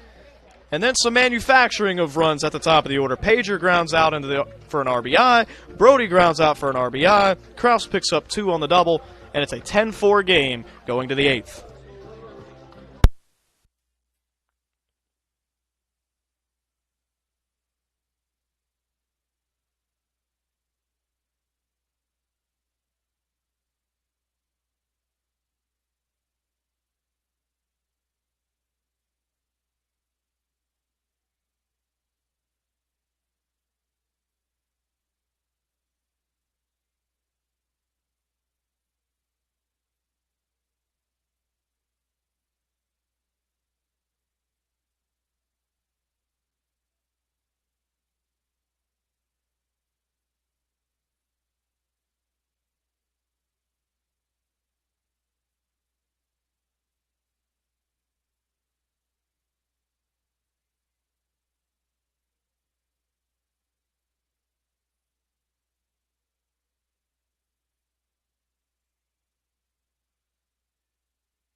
So Blaine Fritcher can pitch free and easy now, hopefully the rest of the way. 10-4 our score, a 6-run lead. And when he came in last inning, he was protecting just a 2-run lead. It was 6-4 before a 4-run bottom of the 7th. Really just thanks to the bottom of this Hawks order who has been on it today in Game 2. 2-0 the count, though, on Will Samuelson. He faces the bottom third. Samuelson, Farley, and Collins. Hopefully the last time we'll see this trio of hitters here in Game 2. 10-4 and a 2-0 count to Will Samuelson. Lifted to right field. Don't believe that has enough to get out. Pager puts his right hand up, feeling for the wall. He leaps and he got it! My goodness! Pager brings it back.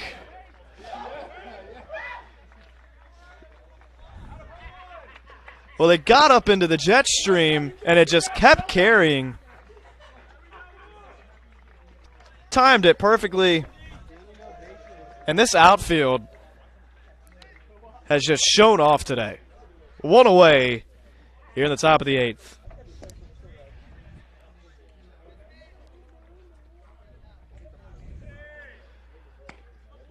First pitch in for a called strike to Darian Farley. Farley's been productive down here in the 8-hole. Walked and scored, and then singled and drove in a run in the 6th. Aside from that error at second base earlier, he's played a pretty good second base as well.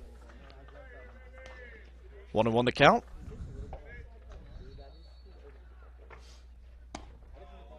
Down and away.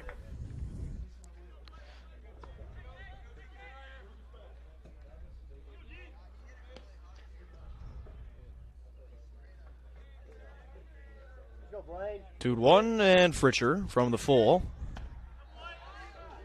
Just missed. 3-1.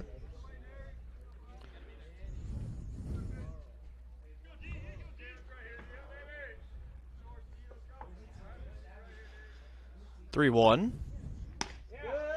And there's strike 2. Farley yet to lift the bat off his shoulder here in this at-bat. And it's run full. The 9-hole catcher, Avery Collins, up next, and it's another one out towards Pager. He's a busy man out there, and he hauls it in. And out shorter with 4 outs to get here in Game 2.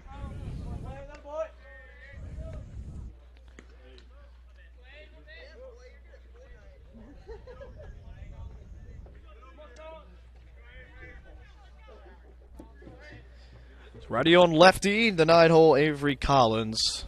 If he can get Collins, then if Fritcher works the 9th, he'd have 1, 2, 3. Fouled back towards the gatehouse.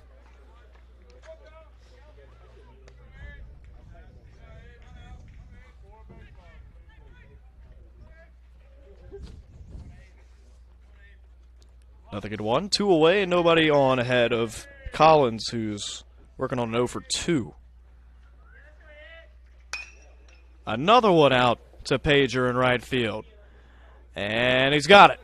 Inning over. Bangs up against the wall. All 3 outs go Jacob Pager's way. He robs Will Samuelson of a bomb here, which would have been his second of the day. It's 10-4. We go to the bottom of the 8th.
So Griffin Clark leads us off here at the bottom of the 8th in what should be Shorter's last at bat here in game 2. They lead 10-4 with just 3 outs to get defensively before they take this series against Tusculum.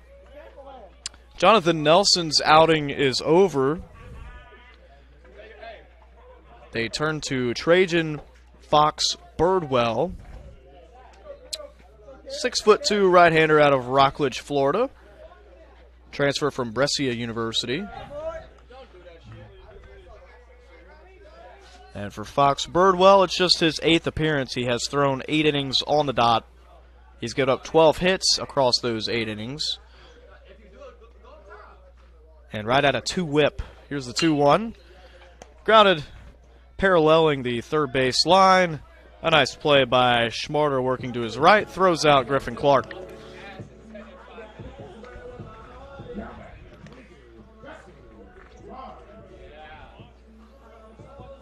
Barnes is 2 for 3 with a couple of singles and a couple of runs scored down here in this 6th hole.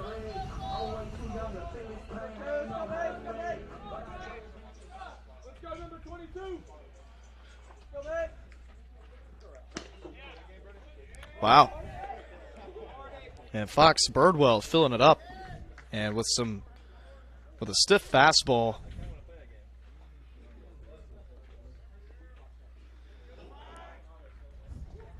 Oh and 1. Fouled back, 0-2. Final line for the first man out of the pen here in game 2, Jonathan Nelson. He goes 2 1/3 innings, 5 hits, 5 runs, all 5 earned, 2 walks, and no punch-outs. We've only had 1 strikeout in this game, and that belonged to Anders. 0-2. Out in front. Fouled down towards the shorter bullpen. So Barnes will adjust the batting gloves and get ready for one more pitch from Fox Birdwell. 0-2. Big breaking ball sets him down. There is the second punch out of the game. Both of those belong to the Pioneers, and the first for Fox Birdwell. He's looked good here, the first 2 batters he's faced.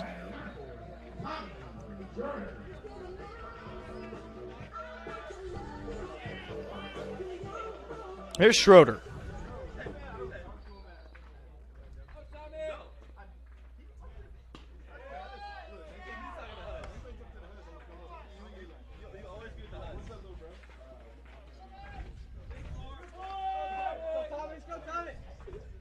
Schroeder has not gotten out here in game 2.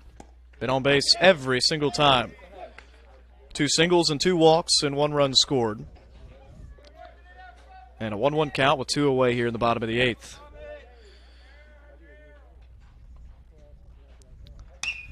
Grounder. This might be the first time they get him out. Ratliff to first. And Schroeder grounds out to his counterpart to end the inning. Here we go.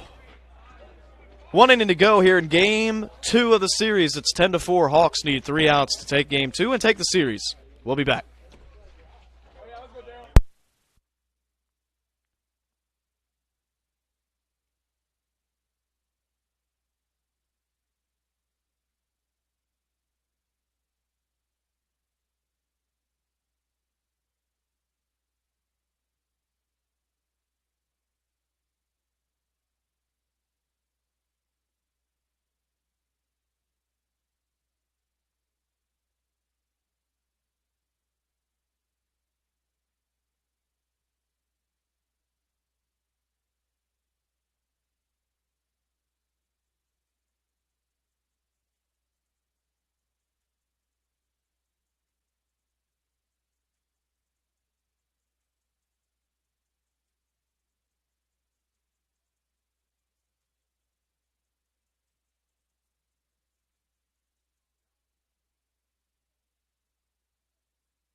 We're about 20 minutes past 2 o'clock here on the East Coast, and Shorter 3 outs away from taking games 1 and 2 of the series, and going for a series sweep here in about an hour or so.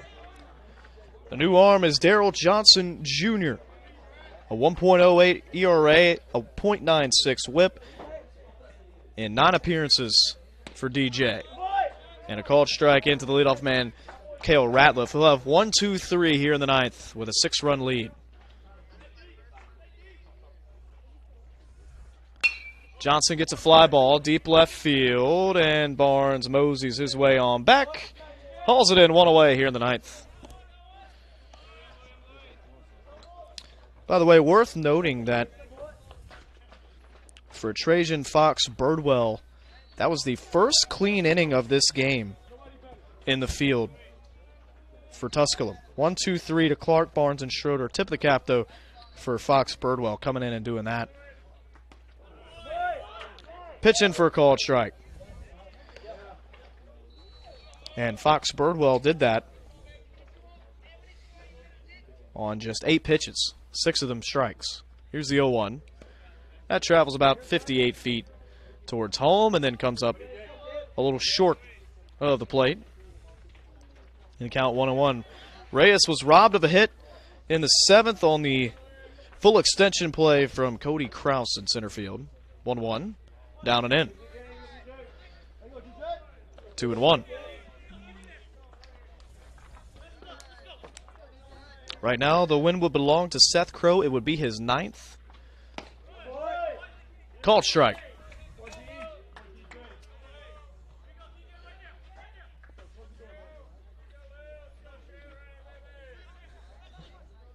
And the hold would be for Blaine Fritcher. 2-2. Ooh, check the swing. Yes, he did. Will it be the first punch out of the game? Yes, it will be. Actually, it still would have been, even if he threw that up the right field line.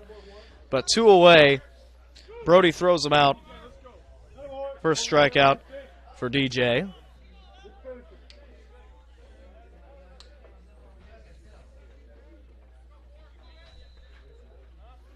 Jack Nedro, the only other pitcher in the Gulf South with 9 wins on the year. It's going to have to wait, though, as Murphy Flood just continues to flood the outfield with base hits.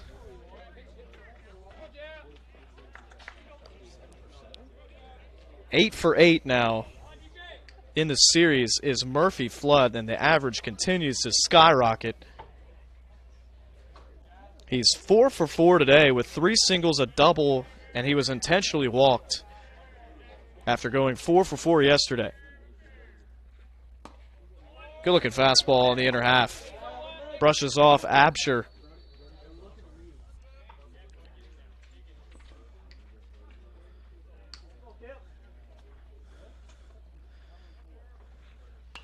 Fouled back. And Tusculum down to their final strike here in Game 2 of the series. 0-2, 2 out. Murphy Flood, who's might as well just buy up some land over there on first base. He's been over there a lot. 0-2. Skips home.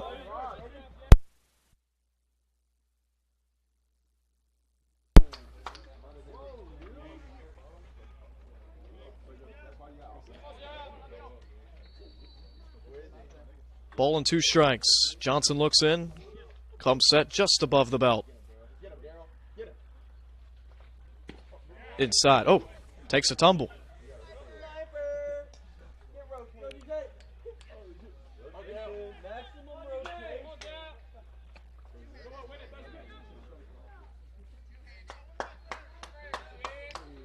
Twos across the board. Trying to strand one and get Jake Absher to end game 1 of this doubleheader. Oh, did it get him? Yes, it did.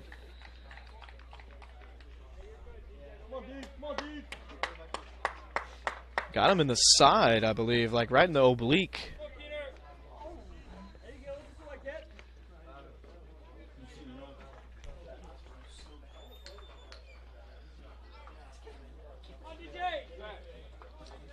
Well, this is the benefit. One of the benefits of putting up 4 runs in the bottom of the 7th is you can pitch a little bit more free here in the ninth. And another one skips home. And Johnson, after getting Ratliff and Reyes down in order on a flyout and a strikeout, has lost some of the command to Flood, Absher, and now Keener.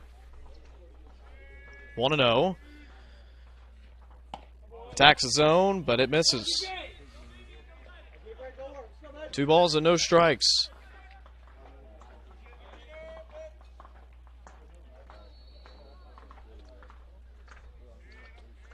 Normal size leads for both of the runners, and it's ball 3 upstairs.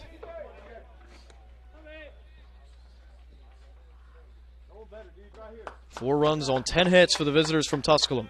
They've had 2 miscues in the field.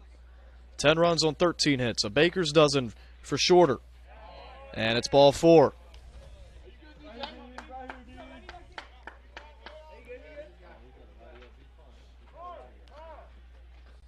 So time called. Brody out to have a discussion with Johnson of how they want to approach Max Schmarter. Schmarter's just 1 for 4 today. He doubled in the 6th. Norman Leon also in tight. Good thing is that you're Grand Slam proof, so might as well throw some in to Schmarter and make him put the bat on the ball. You've struck Absher with a pitch and walked Keener on 4 straight the last 2 batters, so you want to go in the zone here to Schmarter. I would not throw a get-me-over fastball. I would throw something off-speed here first pitch, then maybe come back with the fastball at a later time. There's an off-speed pitch, just as we predicted. 0-1. See, every hitter sitting on fastball in that scenario there, so great call from Brody behind home plate. Fouled back, and once again, Tusculum down to their final strike. He had Absher 0-2, then ran one inside and got Absher in the oblique. Here we go. 0-2. Johnson nods in approval. And he gets him. Looking, strike 3. Seth Crow picks up the win. It's his 9th of the year, and that ties Jack Nedro for the best record in the Gulf South Conference at 9-0. 10-4, the final here in Game 2. 10 runs on 13 hits and 1 error for Shorter. 4 runs on 10 hits, 2 errors for the visitors from Tusculum. Pioneers fall to 23-22 overall. This does not affect their conference record. As for Shorter, they improved to 27-15 overall. And again, this does not affect their conference record either.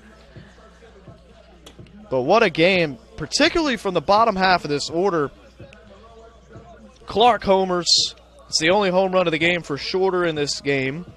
But Barnes, Leon, Kraus, Schroeder had yet to get out coming into his last at-bat. All those guys contributing in this win.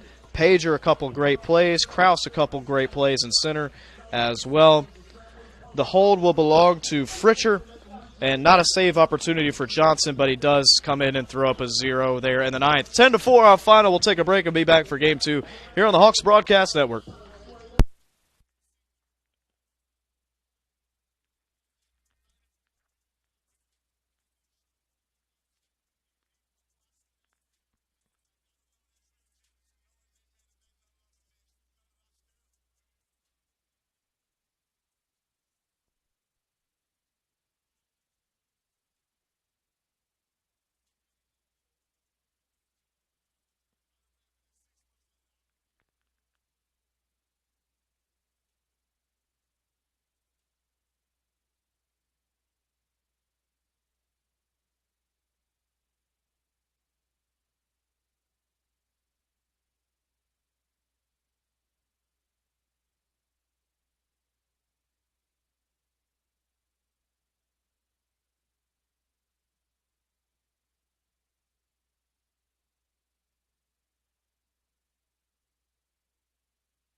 Well, game 3 of the series getting ready to get underway between the Pioneers of Tusculum and the Hawks of Shorter University. First pitch from Coy Martin in for a called strike to the left-handed hitting Zane Keener. Keener moves up in the order. He was in the 5-hole in game 1 of this doubleheader. He bats leadoff here in game 2, and he draws a tough matchup against Coy Martin.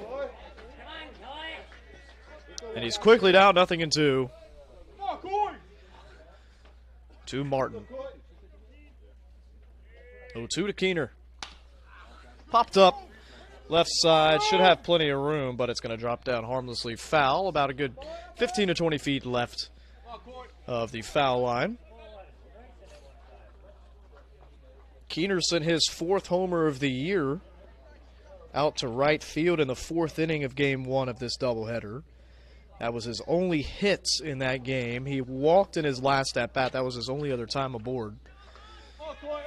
By the way, that home run, his 4th of the year, it was in solo fashion. Both of the home runs that the Pioneers belted were both solo shots. Ducks out of the way of that one in the count 1-2.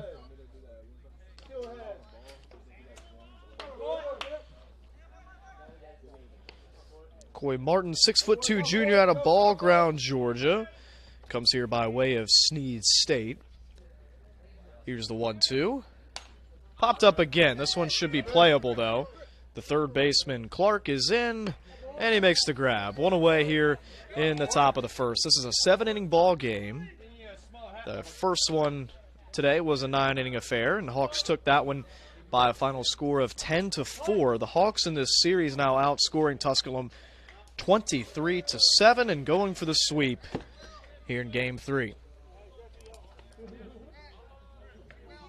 Here's the 2-hole Luis Reyes. Reyes swings first pitch. This one's fading, and Pager runs it down. Boy, the number of hits this outfield has taken away from this Tusculum group this weekend is astonishing.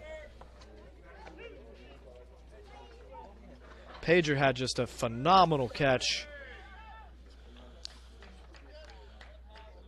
to rob Will Samuelson of his 2nd homer of the day. That was back in the 8th inning. Pitch in for a called strike. To the 3-hole Murphy Flood. Can they figure out this enigma here in game 3? He is yet to get out in the series. 8 for 8.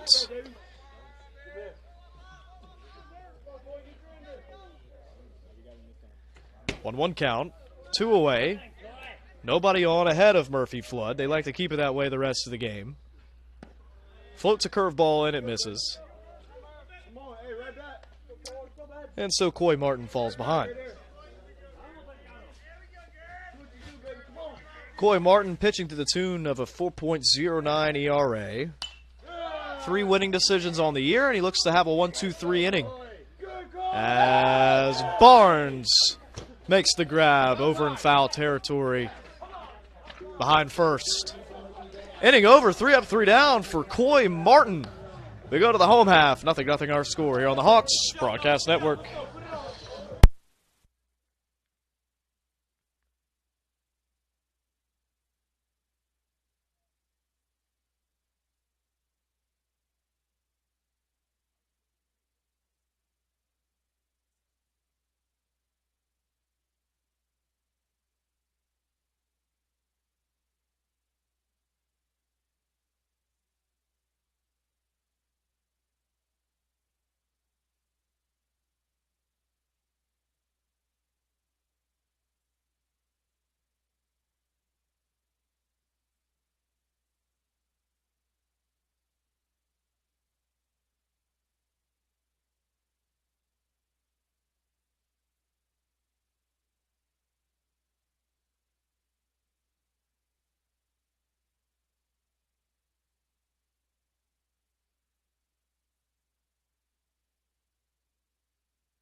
Well, it's the right-hander Luke Macon getting the start. And just his second start of the year for Tusculum. 0-0 our score in the home half of the first in this 7-inning game here on this Saturday, April the 20th. Pager starts off in a 1-0 count. Pager, Jones, Brody. 1, 2, and 3. It's the same 1, 2, 3 from game 1 of this doubleheader. 1-0. Rope to right center field. Could be extra bases. Jurek chases it down. Here goes Pager gunning for second. He's in standing up. And it's a leadoff double for Jacob Pager.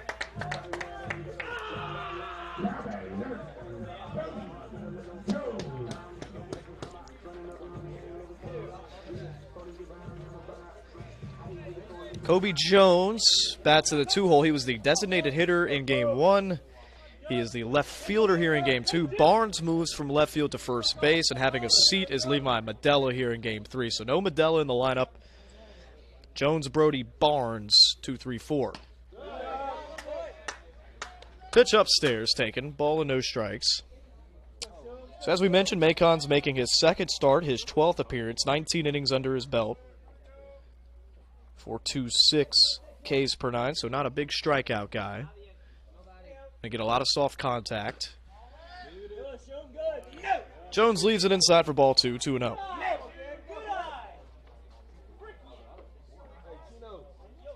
.568 ERA for Macon and a 1.53 WHIP.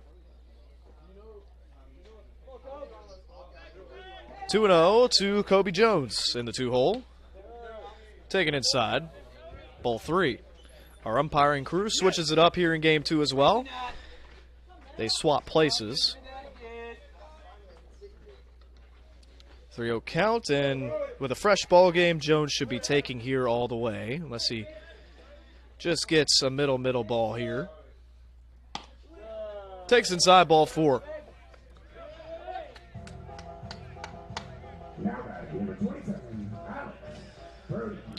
Well, it took a while for us to see the first walk in game 1 of this doubleheader, but we get one here, 2 batters in to Kobe Jones. And here's Alex Brody. Brody is the DH in game 3, as Logan Stockton is behind the plate. Stockton's batting down there in the 6-hole. First pitch in for a called strike, so Macon bounces back after the 4-pitch walk to Kobe Jones. Goes right in on Alex Brody, 0-1.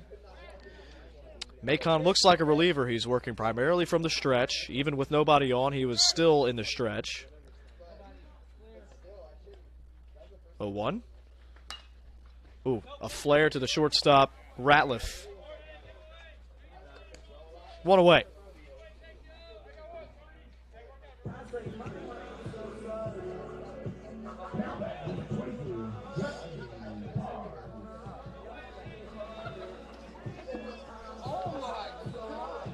So Barnes moves up from the 6th hole. He bats in the cleanup spot here in game 3.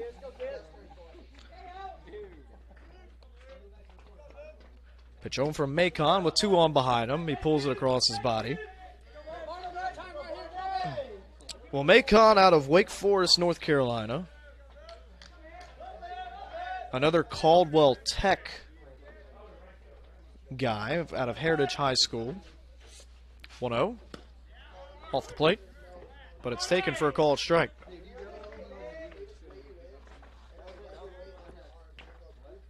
Well, the Rome Emperors, the professional, or semi-professional I should say, team that I cover, will be in Wake Forest next week. Oh, and they've got Pager picked off.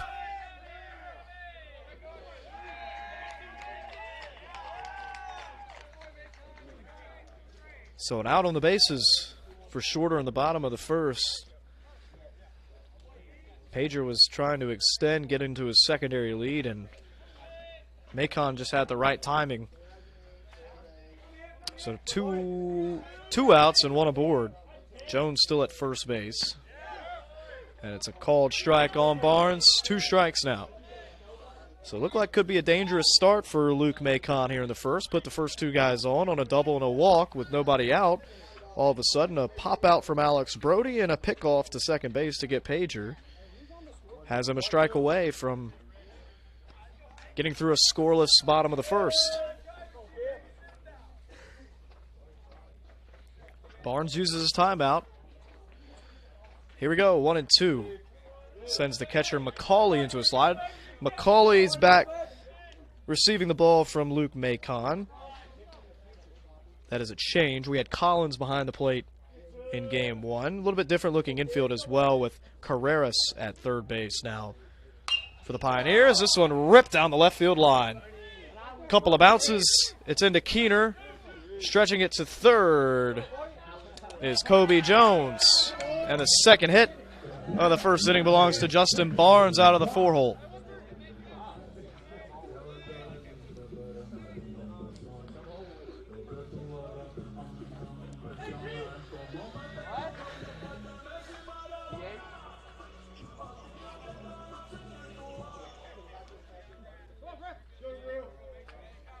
So runners at the corners, 2 away for Griffin Clark.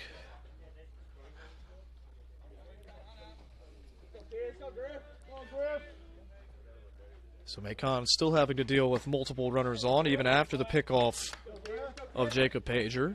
Clark takes ball 1.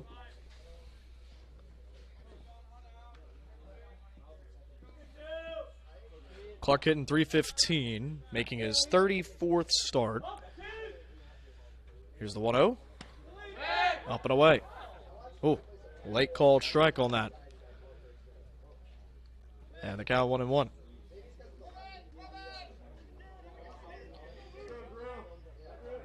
Clark hit his 3rd homer of the year and picked up his 21st run driven in. Back in game 1 of this doubleheader, he was the only long ball hitter on this Hawks team, and they get Barnes at second base. Wow, Barnes thrown out for just the 4th time this year, looking for stolen base number 20. And he's having a conversation with our field umpire. We'll go to a break here. 0-0 our score. We go to the top of the second.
Nothing our score into the top of the second. Coy Martin faced the minimum in the first. He gets 4, 5, 6. Absher, Carreras, and Ratliff here in the second.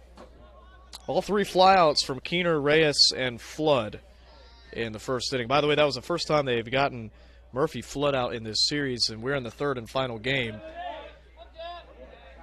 Absher foul tips that one back, 0-2. McCoy Martin named NCBWA Region Pitcher of the Week last week That's the National Collegiate Baseball Writers Association. And strike three looking. First punch out for Coy Martin is to Jake Absher.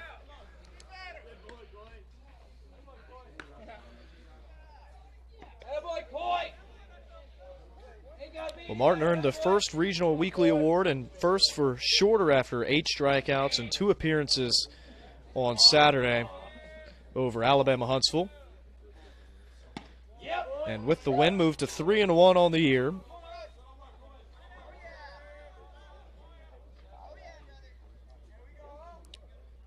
Sat down the first 9 he faced against the Alabama Huntsville Chargers. Looking to do the same here. We'd love to see that. Omar Carreras, who we did not see in game 1, stands in. 1-1 count, lefty on righty. Pitch from Martin off the plate. Stockton tried to bring it back up into the zone, unable to do so. 2 balls and a strike. And there's strike 2. The lefty living on the outer black to Omar Carreras. Carreras out of North Brunswick, New Jersey. Fouls this one back. Up the right field line, well foul. Stands 5'11", the freshman out of North Brunswick Township High School. Up in the Jersey Shore area. 2-2 misses and the count full.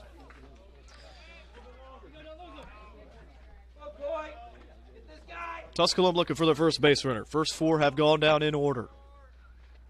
Payoff. Oh, just inside.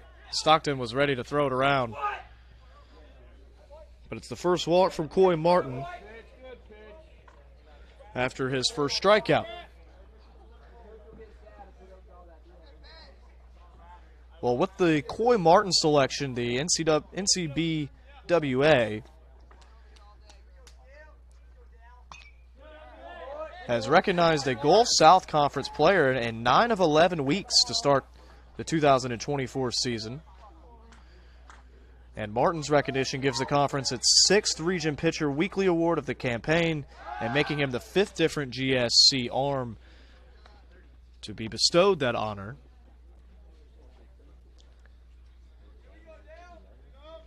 Man on first base, 0-1 count, foul back.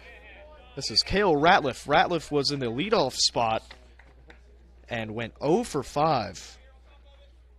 2 groundouts, 3 flyouts for Ratliff at the top of the order last game for head coach Brandon Steele. So they move him down and hide him now in the 6th hole. The rest of the order goes Ratliff, Farley, Jurek, and McCauley. And that runs inside and gets Ratliff.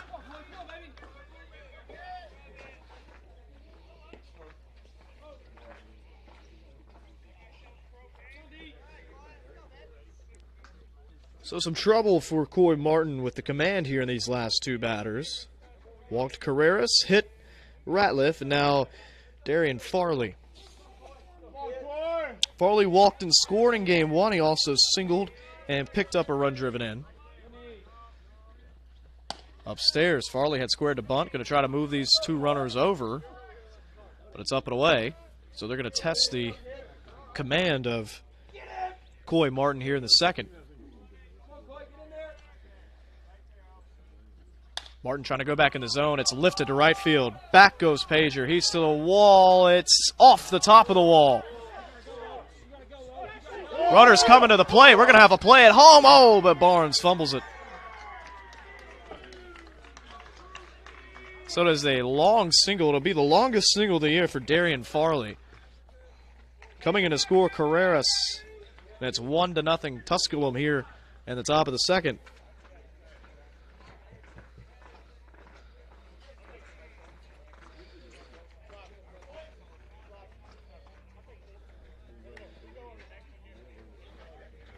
So there's the first hit of the game.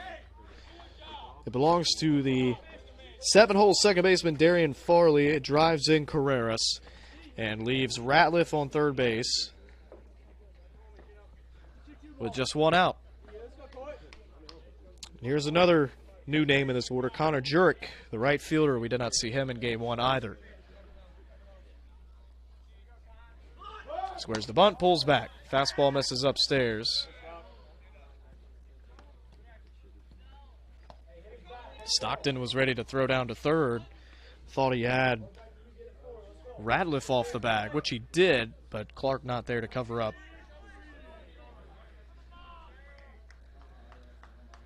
1-0. Runner takes off. Swinging and drilling this one into right center field is Jurek. Tagging coming home is Ratliff, and it's 2-0 Tusculum after the sac fly from Jurek.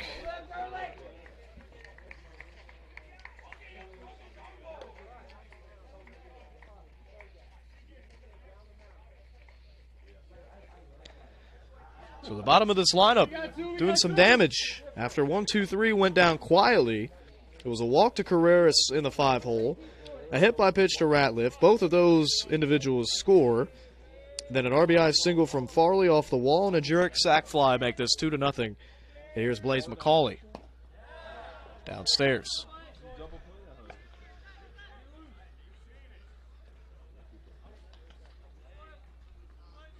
Don't think they'll have Farley running in this situation.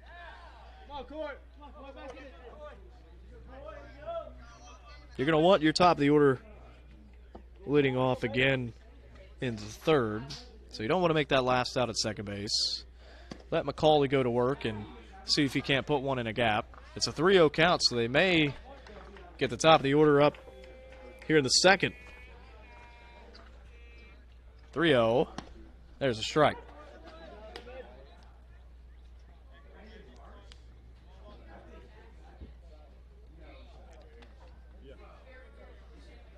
Comes right back in the zone, and the count runs full.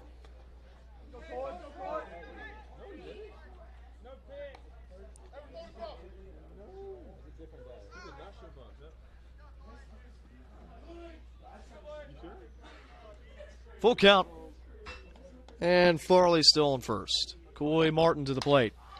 It's a line drive. Back goes Pager. He hunts it down. Inning over. 2 runs do come in on just 1 hit. The walk and the plunked batter come back to bite Coy Martin here in the top of the second. It's 2-0 going to the home half.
Well, Griffin Clark, whose at-bat was cut short last inning, after Justin Barnes was thrown out trying to swipe second base. He's back in leading off this bottom of the second, facing a 2-run deficit. Tusculum has led for just a half inning of this series as he takes off the plate, 2-0.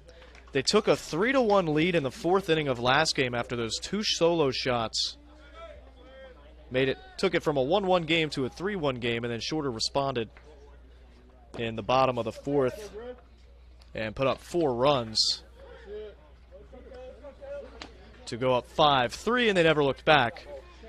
So Tusculum in a bit of unfamiliar territory here with a 2-run lead, and Luke Macon trying to get through the middle of this lineup and preserve this 2-0 lead.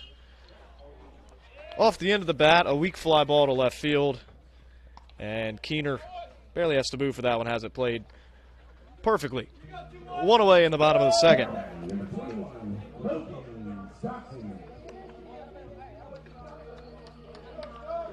Well, Shorter ran themselves into 2 outs on the base pass. Jacob Pager was picked off second base. Shorter had first and second with nobody out, with Alex Brody up. Pager gets picked off, then Barnes singles, and they have first and third, and then Barnes thrown out at second. Stockton leaves one upstairs. Ball and no strikes to Logan Stockton, who came in as a pinch hitter for Alex Brody, or excuse me, check that. Came in for Kobe Jones in the DH spot. Takes a strike. 1-1.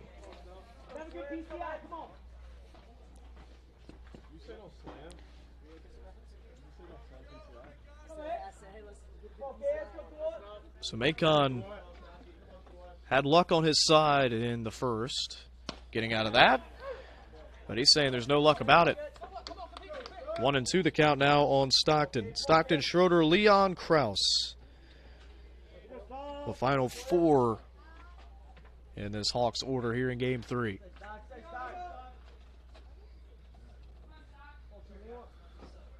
One, two. He doesn't offer it that one. Pitches downstairs, probably by design. You see Macon using the pitch calling device. We didn't see that in Game 1, as Bryce Anders was still looking at the fingers put down by his catcher behind home plate, Collins. You don't see that anymore. Here we go, a full count to Logan Stockton. Pitch home. Taken for strike 3. Stockton had flipped the bat already. He was about 5 feet up the line. This is the first strikeout for Luke Macon. Comes here in the second. 2 away for Thomas Schroeder.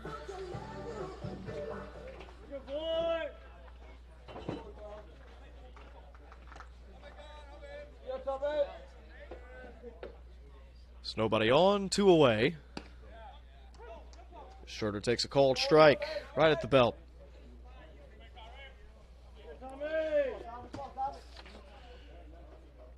Schroeder singled in his first 2 at-bats, walked the next 2, and then grounded out in his final at-bat in Game 1 of this doubleheader. 0-1. Called for strike 2, so Schroeder down 0-2, yet to swing the bat.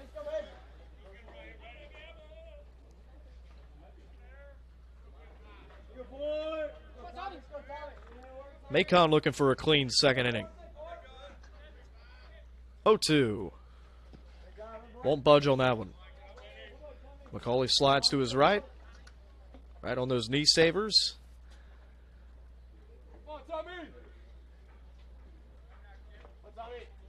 Both pitcher and catcher peer down at their wristwatch, getting the call from the dugout. 1-2. Ooh, a good spot. Schroeder lays off, though.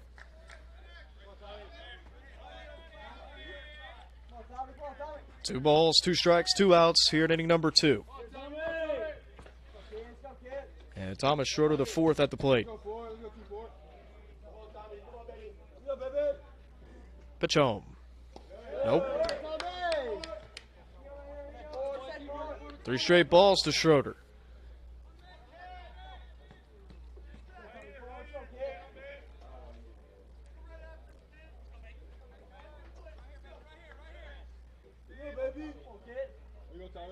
Full count. Taken for ball 4. Looked like our home plate umpire was about to ring him up. Took a few steps back like he was about to start the lawnmower, but then allowed Schroeder to toss his bat and get up the first base line. Second walk for Macon. So it won't be a clean inning. Leon bats. Man on first base, 2 away. Going to take something in the gap to score Schroeder. He's got good speed, but not good enough speed to just score on any old base hit. 0-1 the count.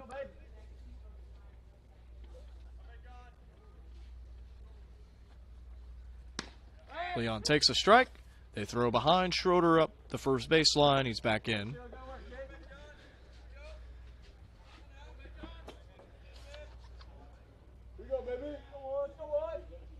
Well, Leon bookended his day with a single and a run scored in game 1. But he will strike out to end the second inning here. No runs, no hits, no errors, 1 left on. The shorter walk will buff out for Luke Macon. 2-0, we go to the third.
Coy Martin gets to the top of the lineup for the second time here in inning number 3.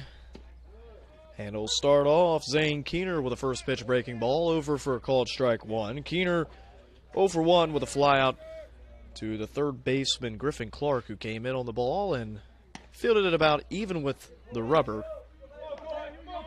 1-1 the count now on Keener. 1-2-3 went 0 for 3 with 3 flyouts first time around.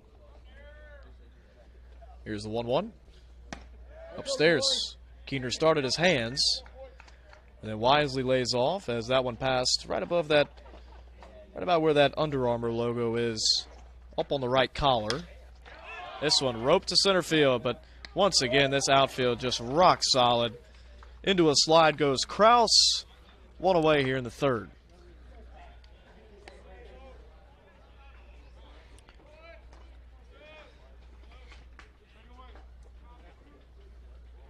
And here is Luis Reyes. Here Stockton say take it away. He does have the capacity to just square around. There he goes. Strike 1 in there. Good thing Clark was already cheating just a little bit.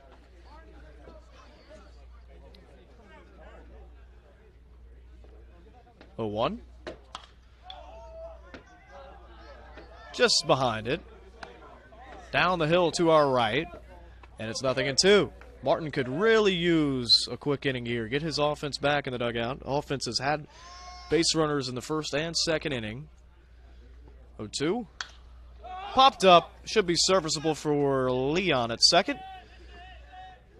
And he's got it. And he's got his buddy standing right next to him. A flip to Schroeder. 2 away.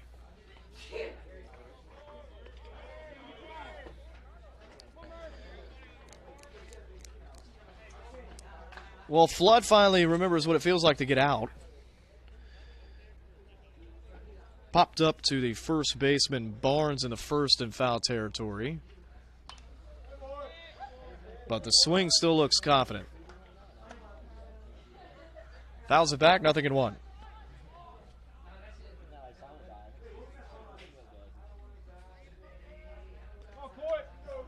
A 1 from Coy Martin.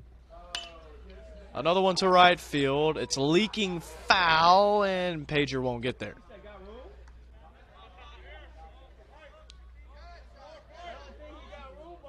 Well, that right field boundary wall slowly angles towards fair territory, so you run out of room a lot quicker towards 307 than you do just behind the first base bag. Here's the 0-2 downstairs, 1-2.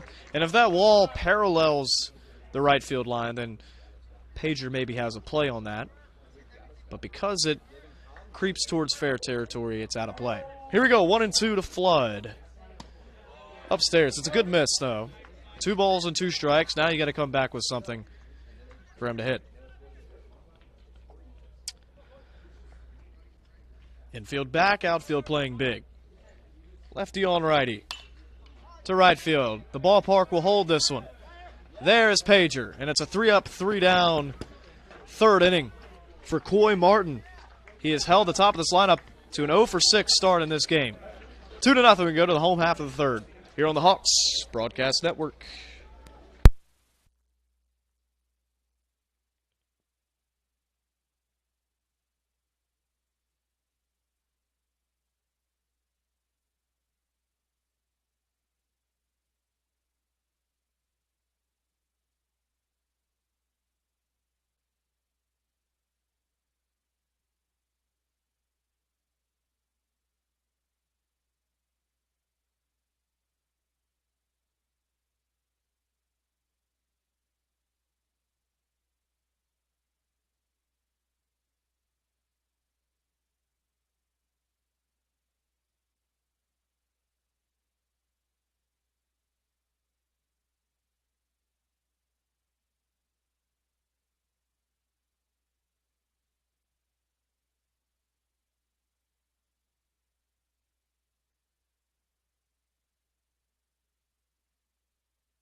Well, Kraus, the last shorter Hawk to bat for the first time.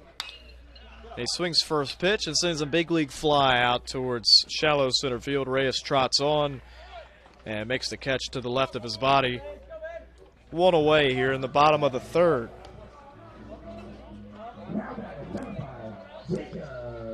Well, once again, I'll say it. I said it before, but just a lot of confident swings, and that's what you want to see this time of the year. A lot of the swings, 70% of the swings you take won't result in base hits. But as long as you can continue that confident stroke, that is what matters, especially when you get around April and May. 2-0 the lead for Tusculum, and there's another confident swing, and there's another base hit that'll drop in for Jacob Pager. He's 2 for 2. He ran himself into an out on the base pass last time. He'll probably be a little bit more conservative this time.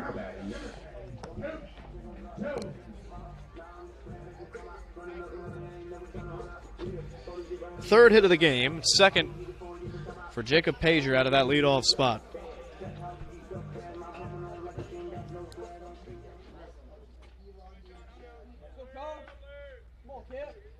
Man on first base, one away. Swinging first pitch to right field. Jones back to the wall. It is out of here. And we've got a tie ball game. And once again, the confidence swings, paying off.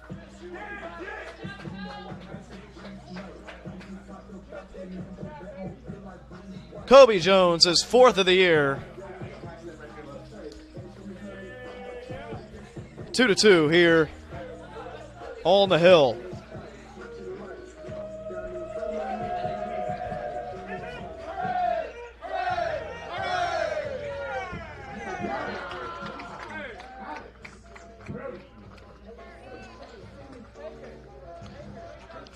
Well, Jacob Pager didn't have to be more conservative. Jones sees just one pitch, and that short porch in right field is playing like it today. 2 runs on 4 hits here in these first 3 frames. That's the real first mistake for Luke Macon. Here's Alex Brody 0 for 1 with a flyout. 0-1 to right field again. Again, it's going to test that boundary, but falls outside of the limits of the Ledbetter Baseball Complex. 0-2 the count to Brody.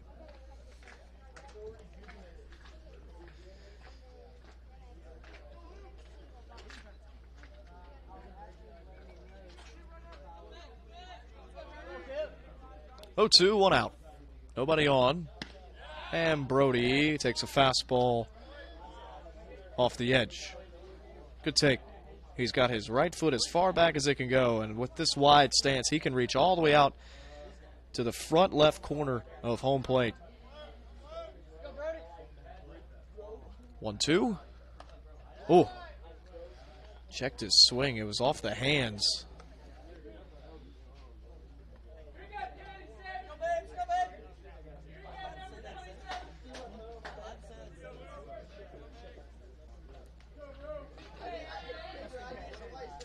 So Luke Macon trying to bounce back from the 1-out single and 1-out 2-run homer from Kobe Jones a few moments ago. 1-2. An excuse me swing coming in. Ratliff, wow, what a pickup at first base by Flood. 2 away on the 6-3 putout.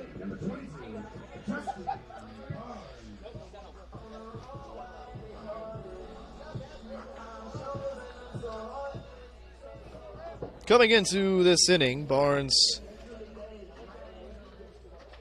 had the second of 2 hits. He singled and then was caught stealing for the 4th time of the season, looking for stolen base number 20. So 20 will have to wait. Maybe it'll come right here. Takes a fastball for a strike. Boy, I tell you, Macon has been getting ahead of a lot of guys. He's made some mistakes, though, in these types of counts, these middle counts, these 0-1, 1-1, 2-1 counts. That's when the singles have come. 0-1 off the plate.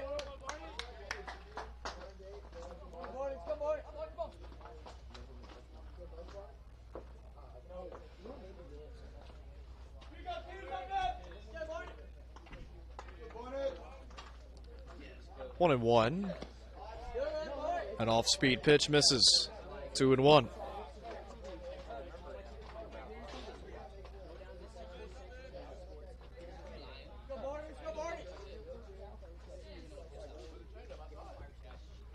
Two balls and a strike. Macon looking to find the dugout here in the 3rd. Out in front. Came off the bat a little warm. And here we go, a 2-2 count.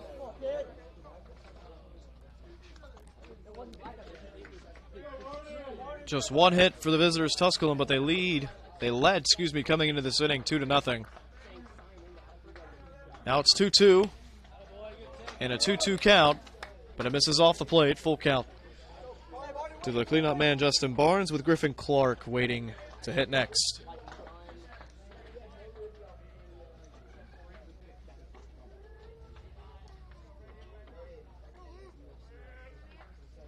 Macon to the plate and misses just off with a fastball. It's his third walk in as many innings.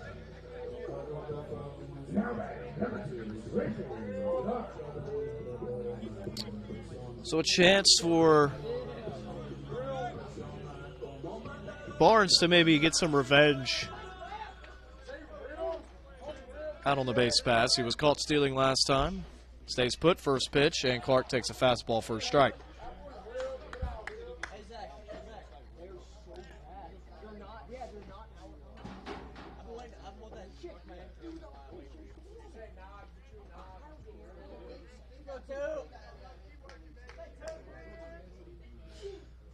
Oh, 1. Brushes him off. Ball and a strike.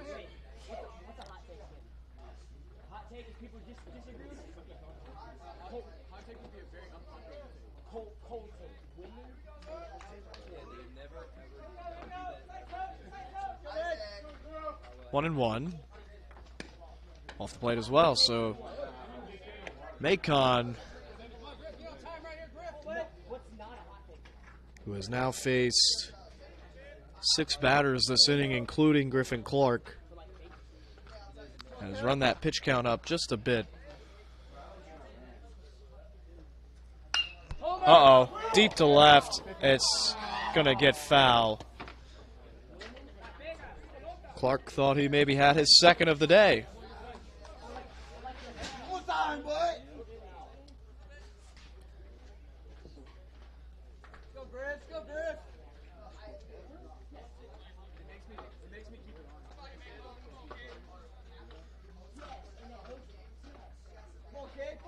Barnes still at first. Good size lead. And it's strike 3. Third strikeout for Luke Macon. But 2 runs come in to score on the Kobe Jones 2-run shot to deep right field. And we head to the 4th, tied up at 2 apiece here on the Hawks Broadcast Network.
Coy Martin gets the same part of the order that put 2 runs on the board off of him in the top of the 2nd.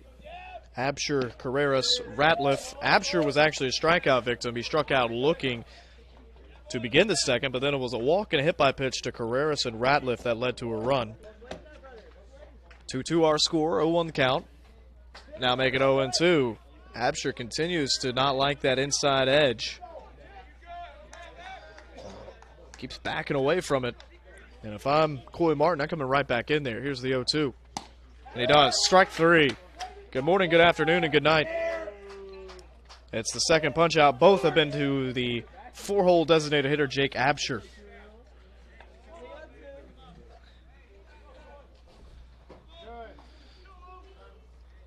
And here is Carreras. Walked and scored a run.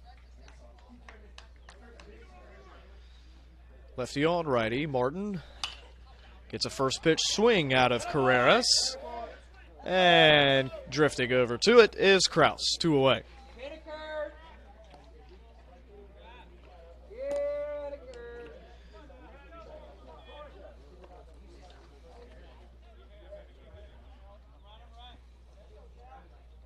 Seven straight sat down by Corey Martin.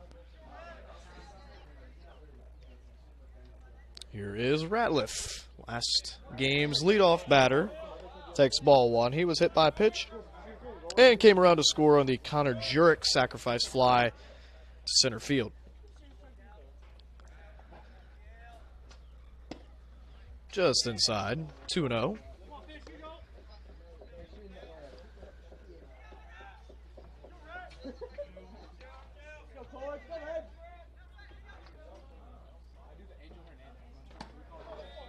Martin misses high and tight, so 3-0 after it took 4 pitches to get Absher and Carreras in order. He throws a 4th pitch to Ratliff, which he takes a strike. 3-1.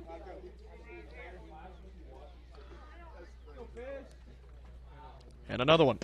Inside ball 4. 5-pitch walk to Ratliff. He's been aboard twice. Once on a hit by pitch, and now a second time on a walk. It's the second walk for Coy Martin. Darian Farley 1 for 1 with an RBI single, and probably the longest single of the year for this second baseman. Off the right field wall, off the top of the right field wall. Hit right where that gray turns to blue. Missed a home run probably by about a foot.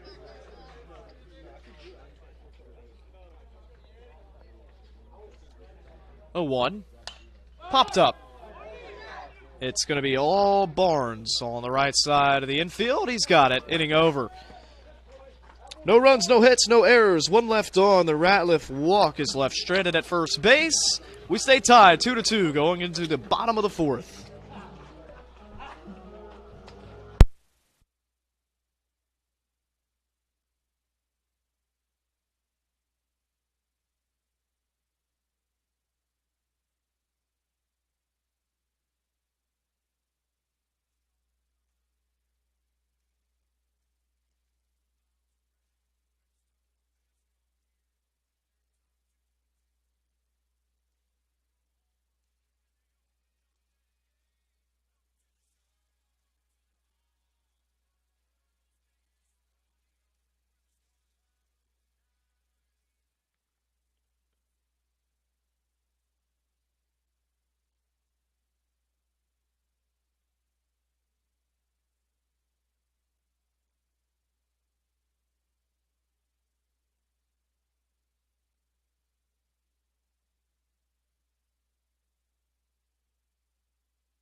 Well, Luke Macon got his first and only 2 strikeouts of this game to this part of the order back in the 2nd. Stockton swings out of his cleats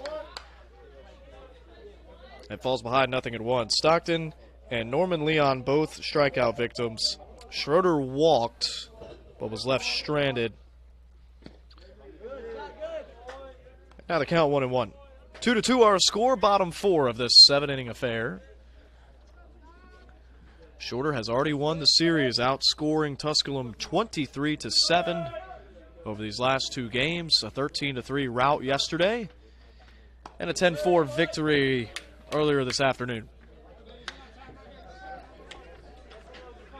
2-1 now. Good hitters count for Logan Stockton. Stockton with that very upright batting stance. He'll work into a load here shortly. 2-1. He leaves it. And it's 3-1. 4:01 Eastern Time. We got through game one of this doubleheader in 2 hours and 30 minutes. On the dot, actually. 3-1. Ooh, fouled back. And another good swing.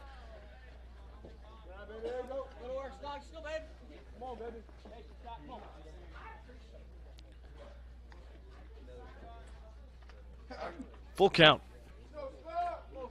Thomas Schroeder will be taking his hacks next. Pitch home. Fouled back again. McCauley upset with himself. He couldn't put leather on that and record the out.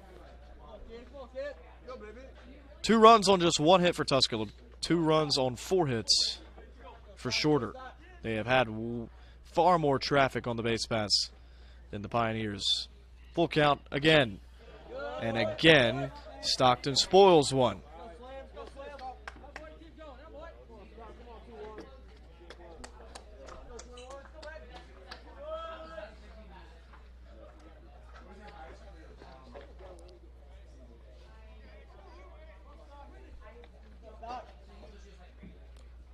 One more time.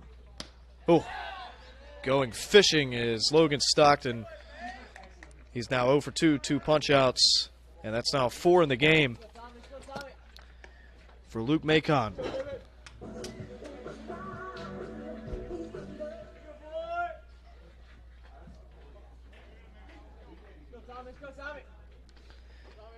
Schroeder walked his first time. It was his 3rd walk that he has worked today, and that one's foul.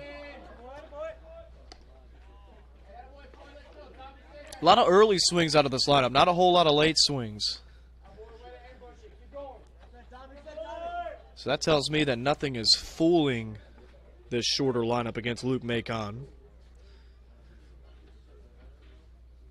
Here's the 0-1. Try to go to the slider. Gripped it a little bit too tight, pulled it across. 1 ball, 1 strike. A righty loosens for Tusculum.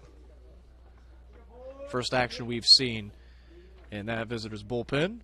1-1, now make it 1-2. Well, Schroeder was behind 0-2 in his first at-bat, worked it all the way back to full count before being walked. So he's no stranger to being behind against Luke Macon. 1-2. Down and away. That's exactly where McCauley wanted it. Pointed his mitt towards the mound once he was in possession of the ball.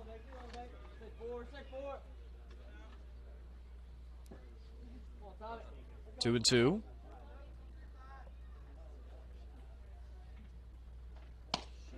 Up and away.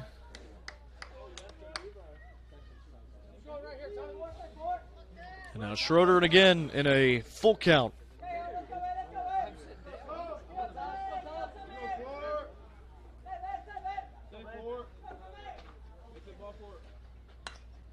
Off the end of the bat.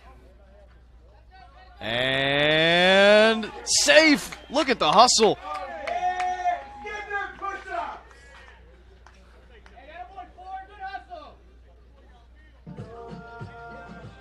Fifth hit of the game. And the speed just caused Macon to rush picking that ball up off the ground. He had a play. Just had to field it cleanly and touch the bag.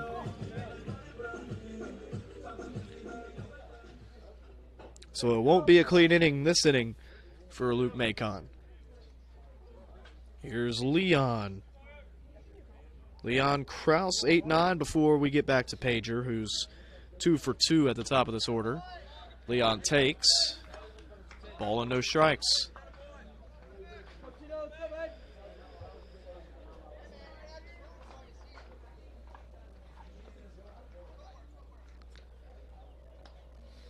Good size lead. Pitch is a called strike.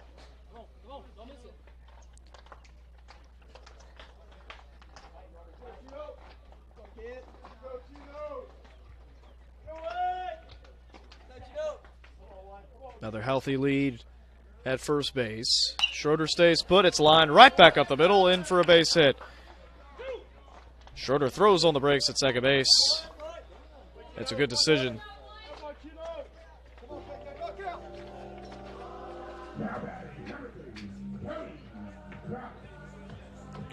So first and second for Kraus, who's been a free swinger. He saw just one pitch against Macon to lead off the third.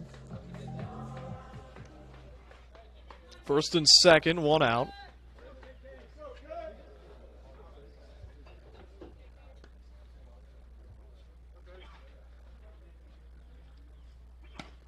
And Kraus checked his swing. He held up, but it's a called strike anyways. 0-1. You at least want to pass the bat here to the top of the order where Pager is 2 for 2. Oh, tried to lay down a bunt at the last second there. Pushed it foul. 0-2. He'll more than likely pass on the opportunity to bunt this pitch.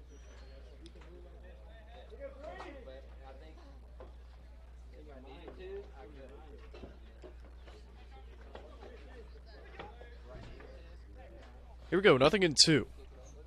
Schroeder on second, Leon at first, in a tie ball game. Called strike 3. That's 5 punch outs in the game now for Macon.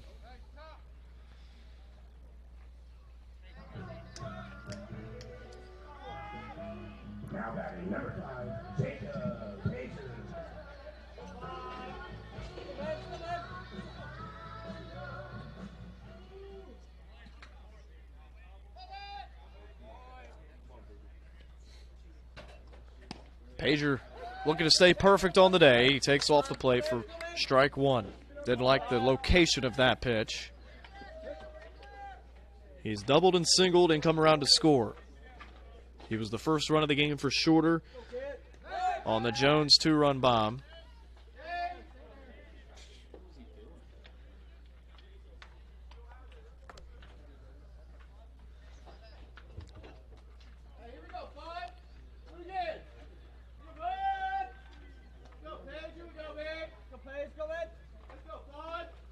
Well, the later we get in this game, the more Schroeder's going to want back those 2 base runners thrown out in the first. That one's going to get through the 6-hole. Here comes Schroeder. Pushes off the inside of that third base bag. He's in to score. It's 3-2 Hawks, and Pager's 3 for 3. Now with a run driven in here in game 3.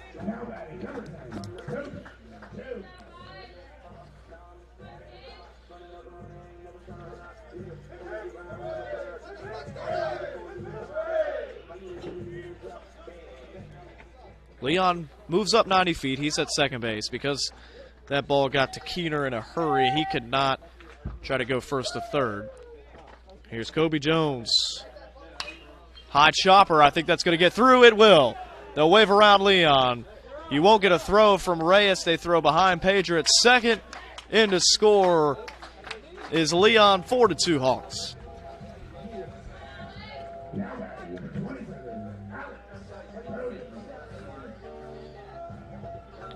Third run driven in for Kobe Jones, and it's 4-2.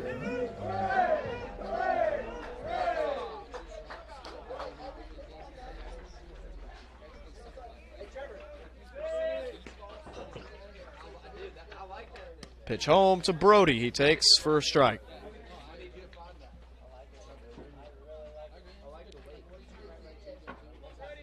Well, last game it was the bottom of the order doing a lot of the heavy lifting, and now the top of the order picks up the slack here in game 3.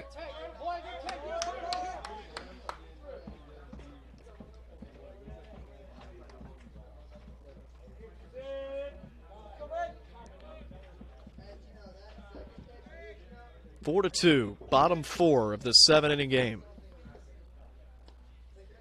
First and second, 1-1 count. And Brody connects with one. Coming in is Keener, inning over. So Macon does strand 2, keeps it a 4-2 game. Singles from Schroeder, Leon, Pager, and Jones. Plate 2. And it's 4-2. We go to the fifth.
Sequoia Martin working with his first lead of this ball game, with his team up 4-2. And all of a sudden, this ball game becomes really, really short. 5, 6, 7 is all we've got left. 9 outs to get defensively for a series sweep over Tusculum. 0-1 the count to Connor Jurek. Jurek takes strike 2.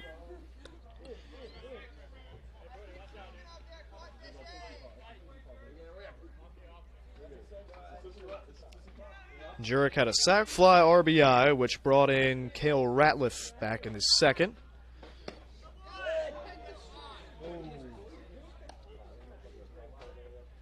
The third pitch of the at-bat was a good one. Martin thought he had his third punch out.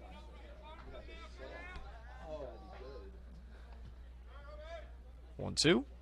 Swing and a miss. There is his third punch out. Second of the swinging variety. And that'll bring up Blaze McCauley.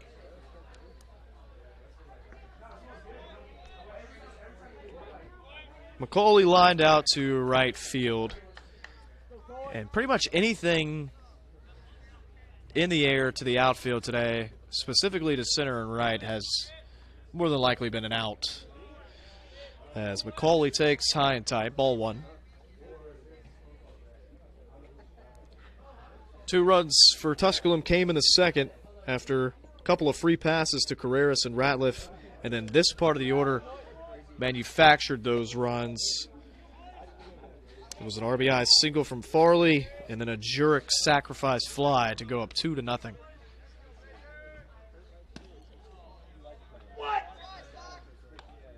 Curveball didn't spin enough. 2-1.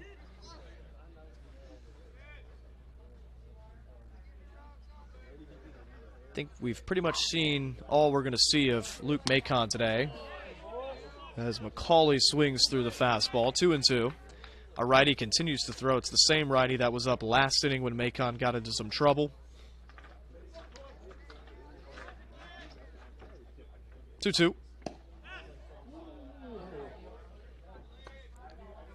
And now the count full. Top of the order. Due up next in the form of Zane Keener, who's 0 for 2.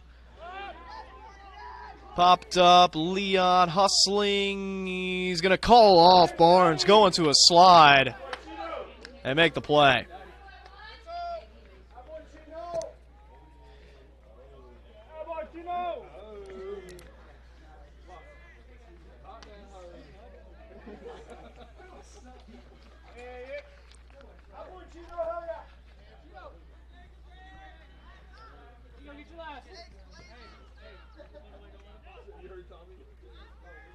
Two away.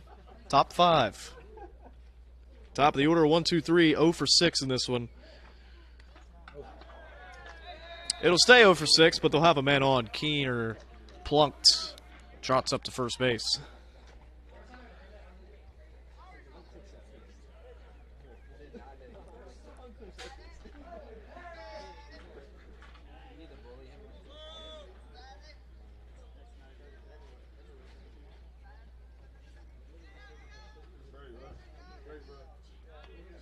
So man on first base.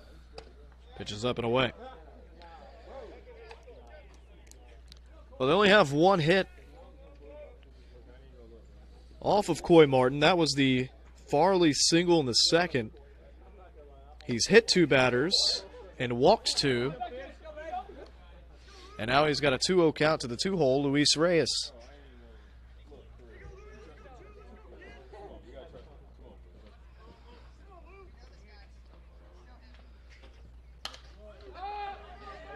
To right field, it's Pager all day long. Inning over. Well, Martin's through 5, and he's given up just the 2 earned from back in the second. It stays a 4-2 ball game heading into the bottom of the 5th.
Well, in to try to hold this deficit for Tusculum is number 19, Jake McKenna.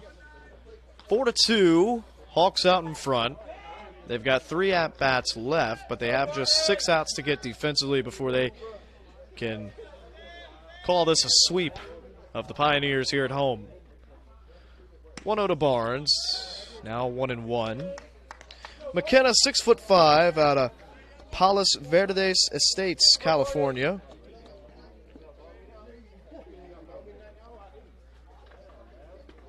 One. Chopper, backhanded, throwing against his momentum, and not getting Barnes at first base is Ratliff.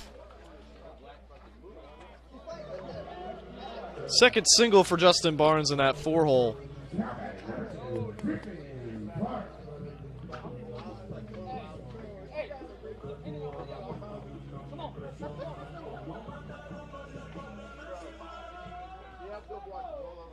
McKenna, this is his 9th appearance. He's got 2 winning decisions on the year, 2-0 record. As Clark takes a first pitch strike. 12 2/3 innings, a 4.97 ERA, and a whip just over 1.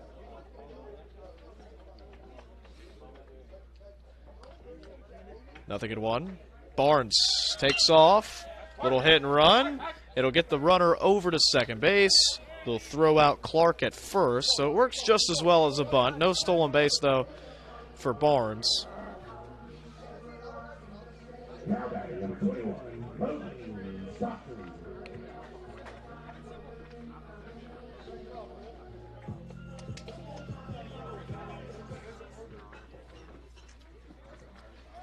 Here's Stockton.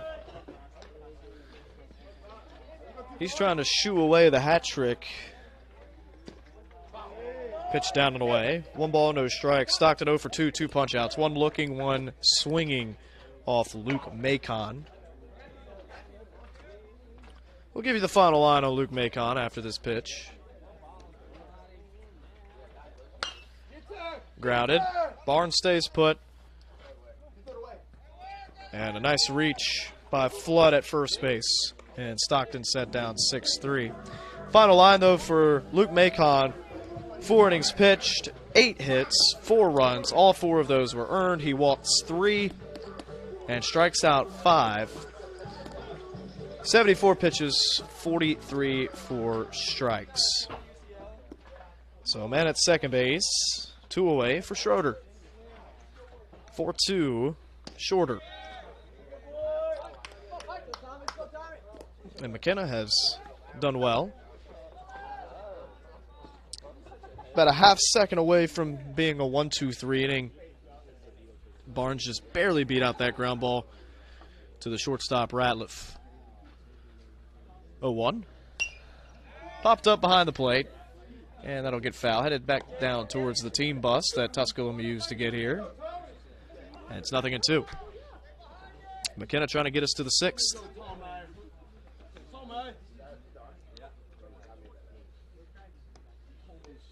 0-2. Lazy fly ball into the triangle over behind first base, and it's dropped. Scoring is Barnes, and it's 5-2 on the E9.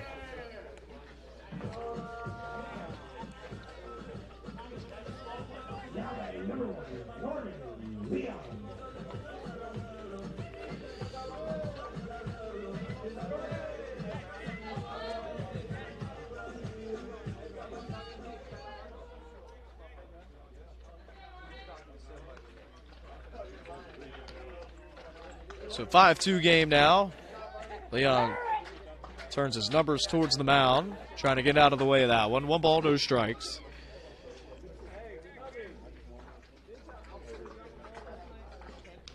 It's the first error in this game.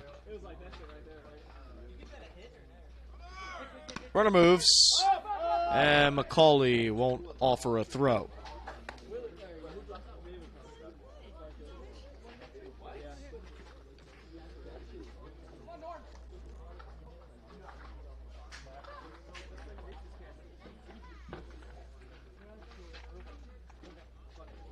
One the count to Leon, who's 1 for 2. Singleton scored his last time. This one's to right, and Jurek will make the play this time.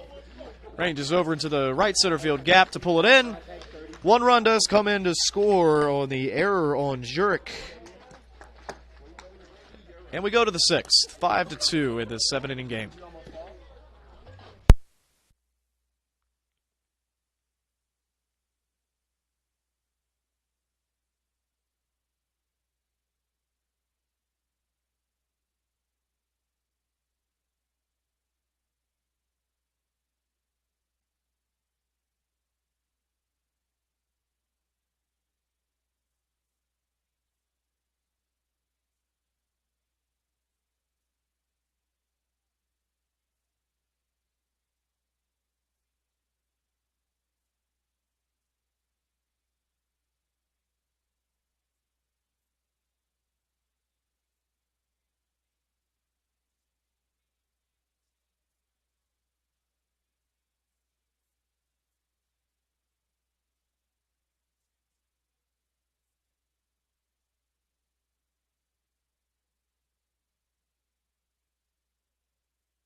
Coy Martin sits at 68 pitches through 5 complete. He gets a first pitch swing out to left center field. Oh, Schroeder almost makes the over-the-shoulder grab. It'll be a single for Murphy Flood.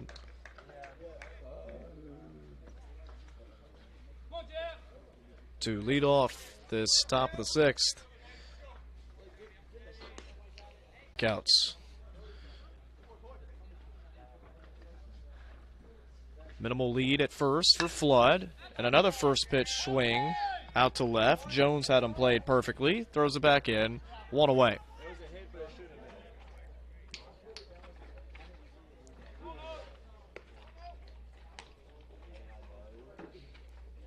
Carreras 0 for 1. He's walked and scored and flown out. 5-2 game. Flood stays put. And Carreras fouls one back. A loss would put Tusculum back at 500 at 23-23. In on the hands, popped up.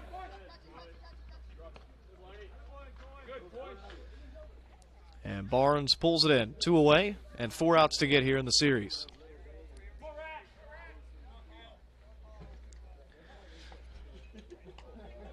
And we're back to Ratliff, who's done the job of a leadoff batter here in Game 2. He's been hit by a pitch and walked, but after being moved out of the leadoff spot down here to the 6th hole,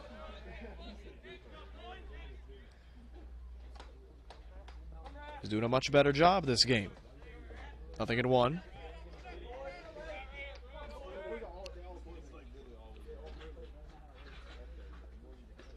Martin to the plate. Swing and a miss. 0-2.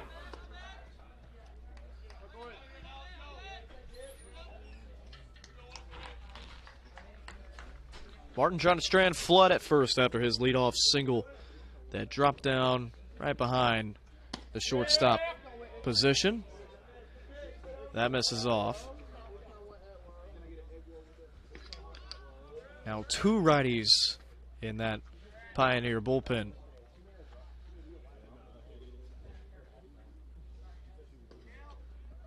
Pitch home, liner, that's going to get in for a base hit.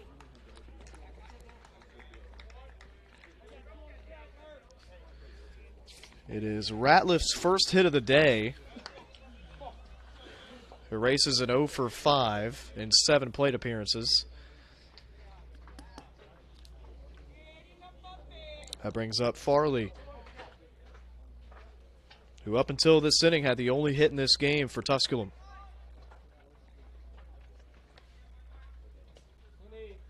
Two on, 2 out. And that pitch never had a chance.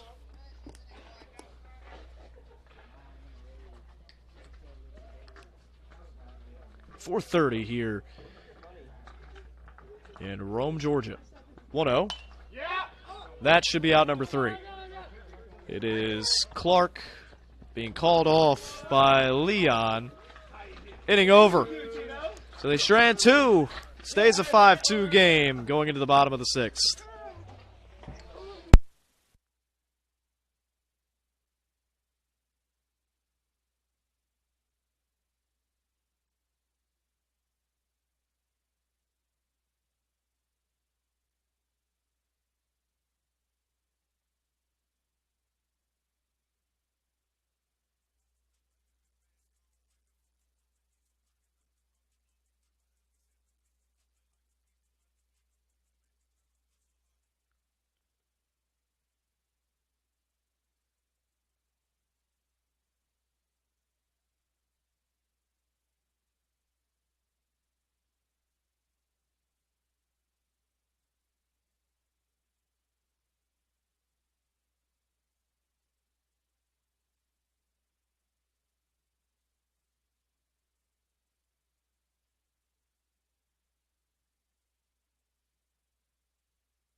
Kraus, Pager, Jones trying to pad this lead a bit before that top of the 7th comes around.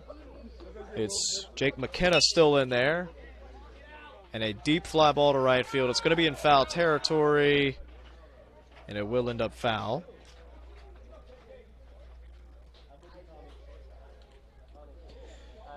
Kraus in the 9-hole 0 for 2 here in Game 2. He's coming off a Game 1 in which he went 1 for 3 with 2 runs scored, a double, and 2 driven in.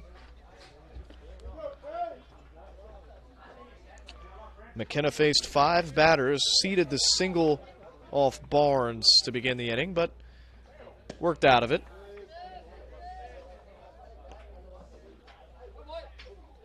It was an unearned run given up by McKenna in that 5th after the error on the right fielder. Jurek allowed Barnes to come in and score. Right back to the mound. Taking it himself is McKenna. 1 away here in the bottom of the 6th.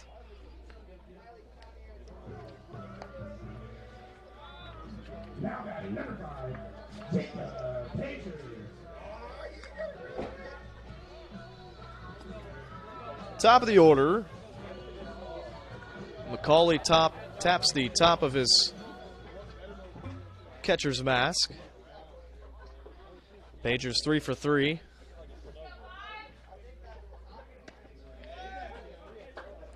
And a first pitch breaking ball over for a strike. McKenna peers down at his wrist. Gets the number. And he's set. 0-1. Ooh, good looking breaking ball. It's Pager out in front. 0-2.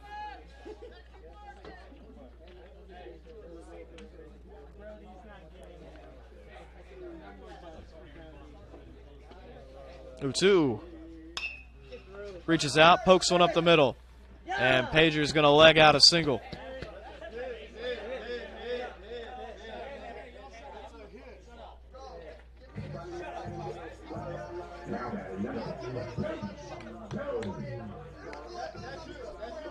So 3 singles and a double for Pager here in Game 3. He's provided the lift at the top of this order, as has this gentleman at the plate. 2 for 2. 3 driven in, including his 4th homer of the year. Fouled back.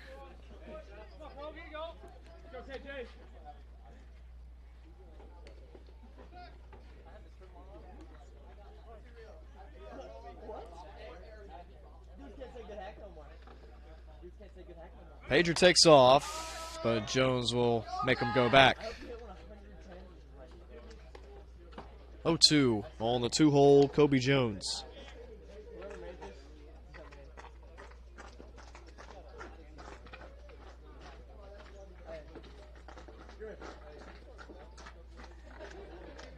One more time, up and away. Pager did not go this time.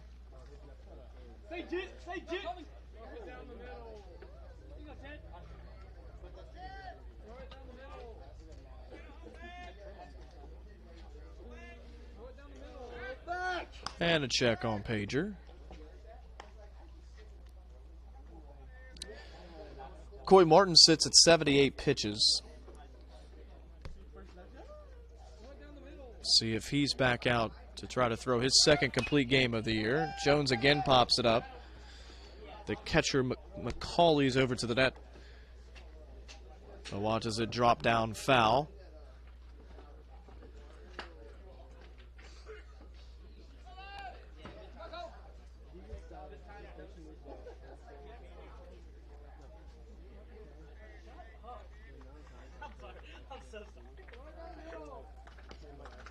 One, two. Tries to backdoor something. Can't get it over for a called strike 3.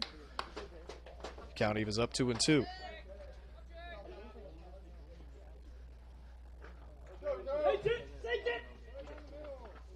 They're in a holding pattern in that Tusculum bullpen. Runner goes again. It's a ball. And Pager in safe.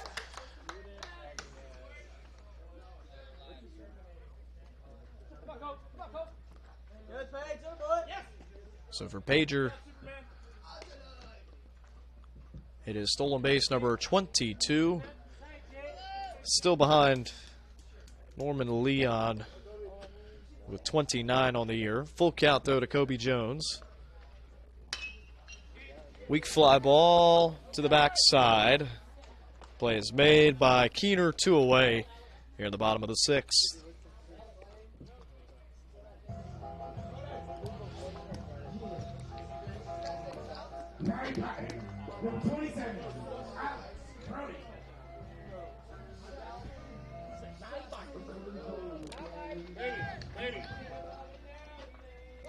But you'd love to make this a 6-2 game. That way, at least a grand slam would only tie this game up. Brody backed away from that pitch, but it dropped in for a called strike 1. 5 runs on 10 hits for the Hawks. 2 runs on just 3 hits for Tusculum. And oh boy, not a whole lot of conviction behind that swing from Alex Brody. He's 0 for 3 here in game 3 of the series. Couple looks back at second at Pager. Deep right field. Does it have a chance? Oh!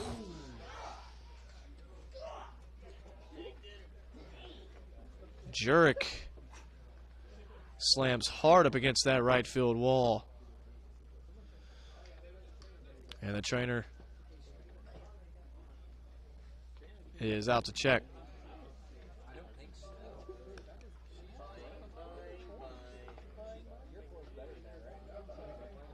But we're going to pause here as he gets looked at in a 5-2 game.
So Jurek going to stay in this game after being attended to in right field by what looked like the entire Tusculum coaching staff and training staff. 1-2 the count with 2 away to Brody. It gets away. They're going to try to throw out Pager, but he's in. Slides a foot underneath the tag of Carrera. And the count 2-2. Long break for Jake McKenna on the bump. Threw a couple warm-up pitches. He's got to have something for Alex Brody in the 3-hole. And he does. And it's a nasty, nasty breaking ball to strand 1. Hawks need 3 outs.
So we'll have a pinch hitter. Jaden Singleton will hit for Connor Jurek, who hit that right field wall extremely hard last inning. Fouls one back, and that catches Stockton cleanly. But it's a strike 1 to Jaden Singleton, the 5'10 senior out of Des Moines, product of both Roosevelt High School and Missouri Western State. First at bat today for Singleton. Coy Martin, the 0-1. Up and away, it's taken. 1 ball, 1 strike. 5-2 our score.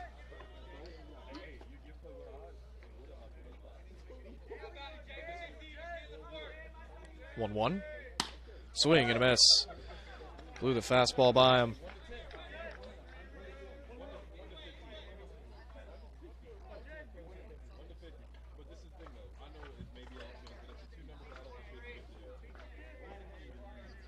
Pioneers down to their final 3 outs in this series. 7-inning game here in Game 3. Stockton was out of the crouch like that was going to be strike 3.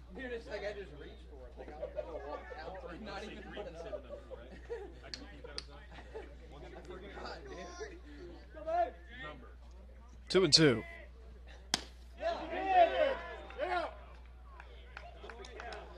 Checked his swing. The appeal up the first base line.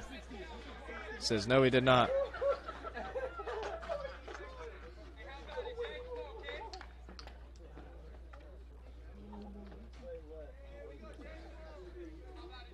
Full count. Martin will issue a walk.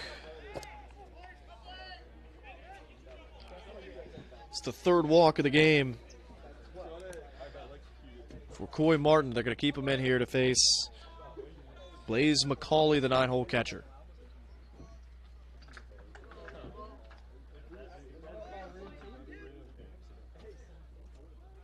First pitch to him. Breaking ball misses. McCauley 0 for 2. A line out and a fly out.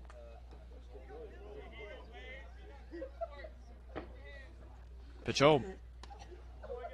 That missed as well. Boy, Martin just missing all around the zone. Needs a strike here, though, to prevent the tying run from coming to the plate. There's a big swing and a miss.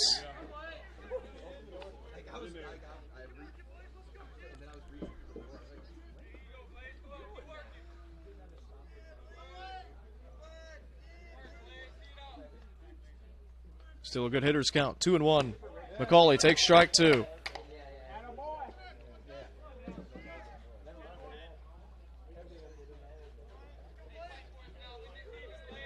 Something weak on the infield here. Could be a double play. 2-2. Just got a piece.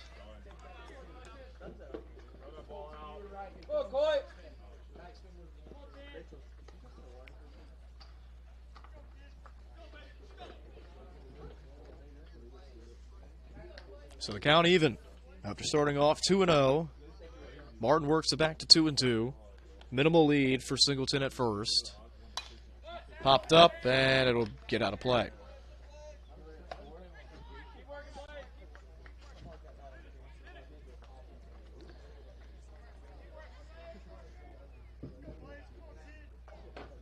Shorter looking to sweep the Pioneers here at home. 2-2. Line, base hit up the right field line. Picked up by Pager. Singleton's held up at second base.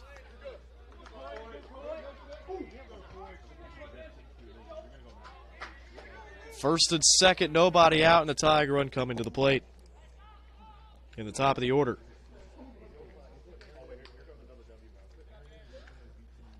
Infield comes in, and we'll step aside to let them talk things through.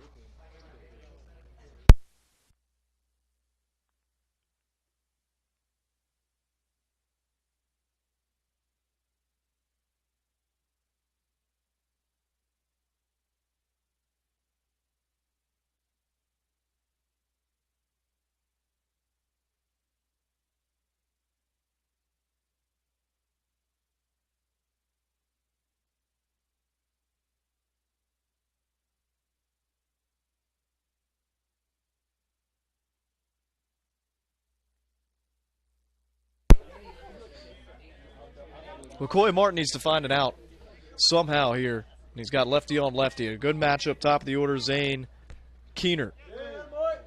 The curveball misses. Keener 0 for 2. Was hit by a pitch in the fifth. That's his only time on base here in game 3. Fly ball to left. Back is Jones. Makes the grab. Both runners hold tight. One away here in the top of the 7th.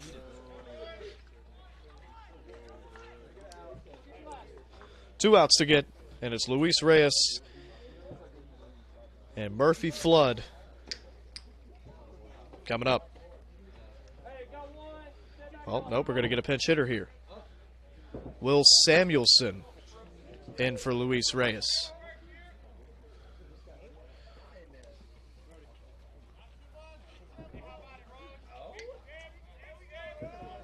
Samuelson, who homered in game 1 and missed another homer by about 2 or 3 inches on the ball that was robbed by Jacob Pager and right. First and second, 1 out. Lefty on lefty to Samuelson, the pinch hitter. Takes a slider downstairs. So Reyes finishes up his day 0 for 3 in the 2-hole with 3 flyouts. 1-0. Cranked to right, but well foul. And again, another one of those balls where if you rotate the field 45 degrees clockwise, we have a tie ball game. 1-1. Martin. And there's another one that way.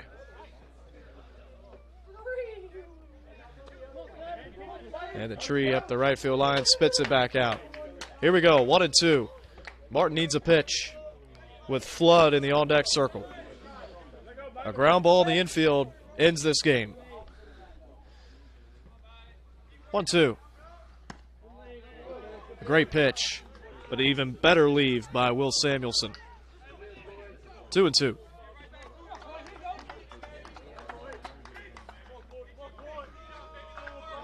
Our score. Flared and down, base hit. One run's going to come in. Scoring is Jaden Singleton. It's 5-3, so the damage is limited. Coley moves up to second.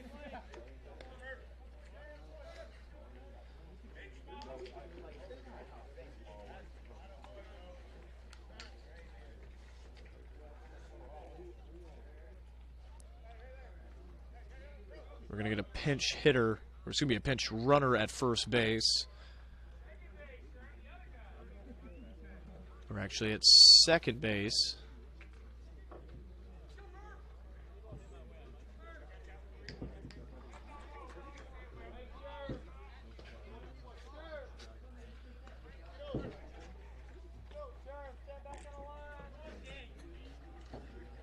Working to get a number on that individual at second base. Looks like 31, but do not have a 31 on the roster, so wish we could tell you who that is.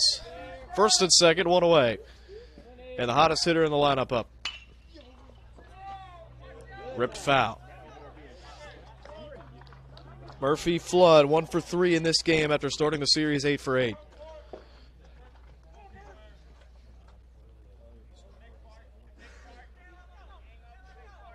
A 9 for 11 series for Murphy Flood. 0-1. Pop foul. Headed towards the bus. Nothing in 2. Flood needs an out, or excuse me, Martin needs an out. Absher due up next. 0-2. Ground ball foul.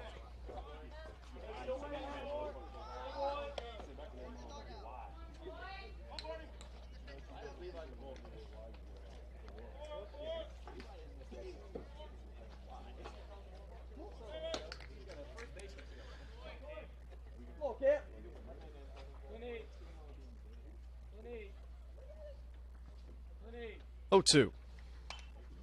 He chased. Fouls it off.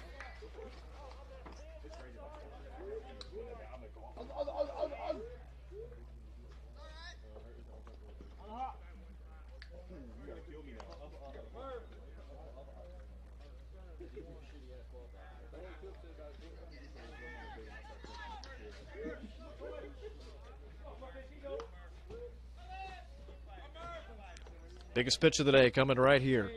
First and second, 2-run game. Tying run on first base, potential tie-breaking run at the plate. And Murphy Flood. 0-2 from Coy Martin. Gets another soft line drive. Another run's coming in. It's a 1-run game. 5-4 on the Flood single to left.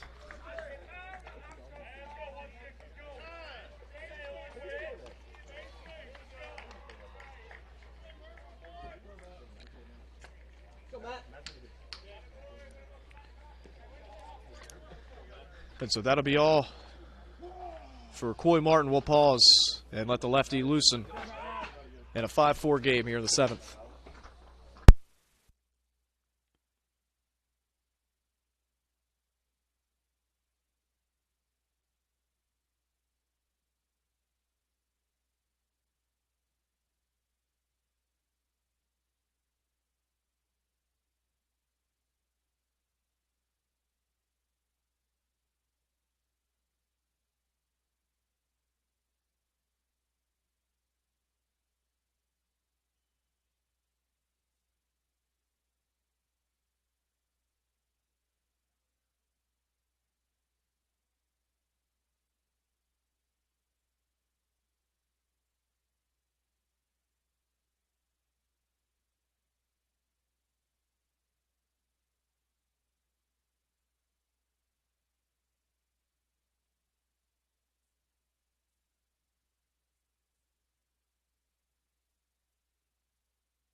Well, Jake Harrelson will throw his second lefty of the game. Matt Navarro, the freshman out of Pius, in to try to strand 2 runners and give the Hawks a series sweep. 5-4 game. Flood is on first. Samuelson at second. Arguably the 2 better hitters already on the base pass. 0-1. Popped up. I believe that's going to get foul, and it will. This is Jake Absher, 0 for 3 with 2 strikeouts.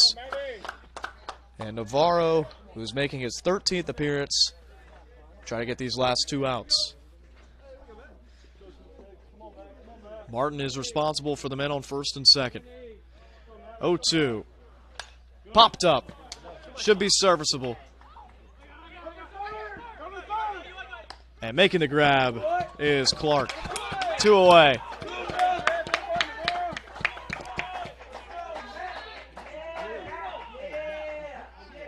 He was in the danger zone, out in front of the mound. Could be anybody's ball. Preferably, you'd want that not to be Stockton's ball.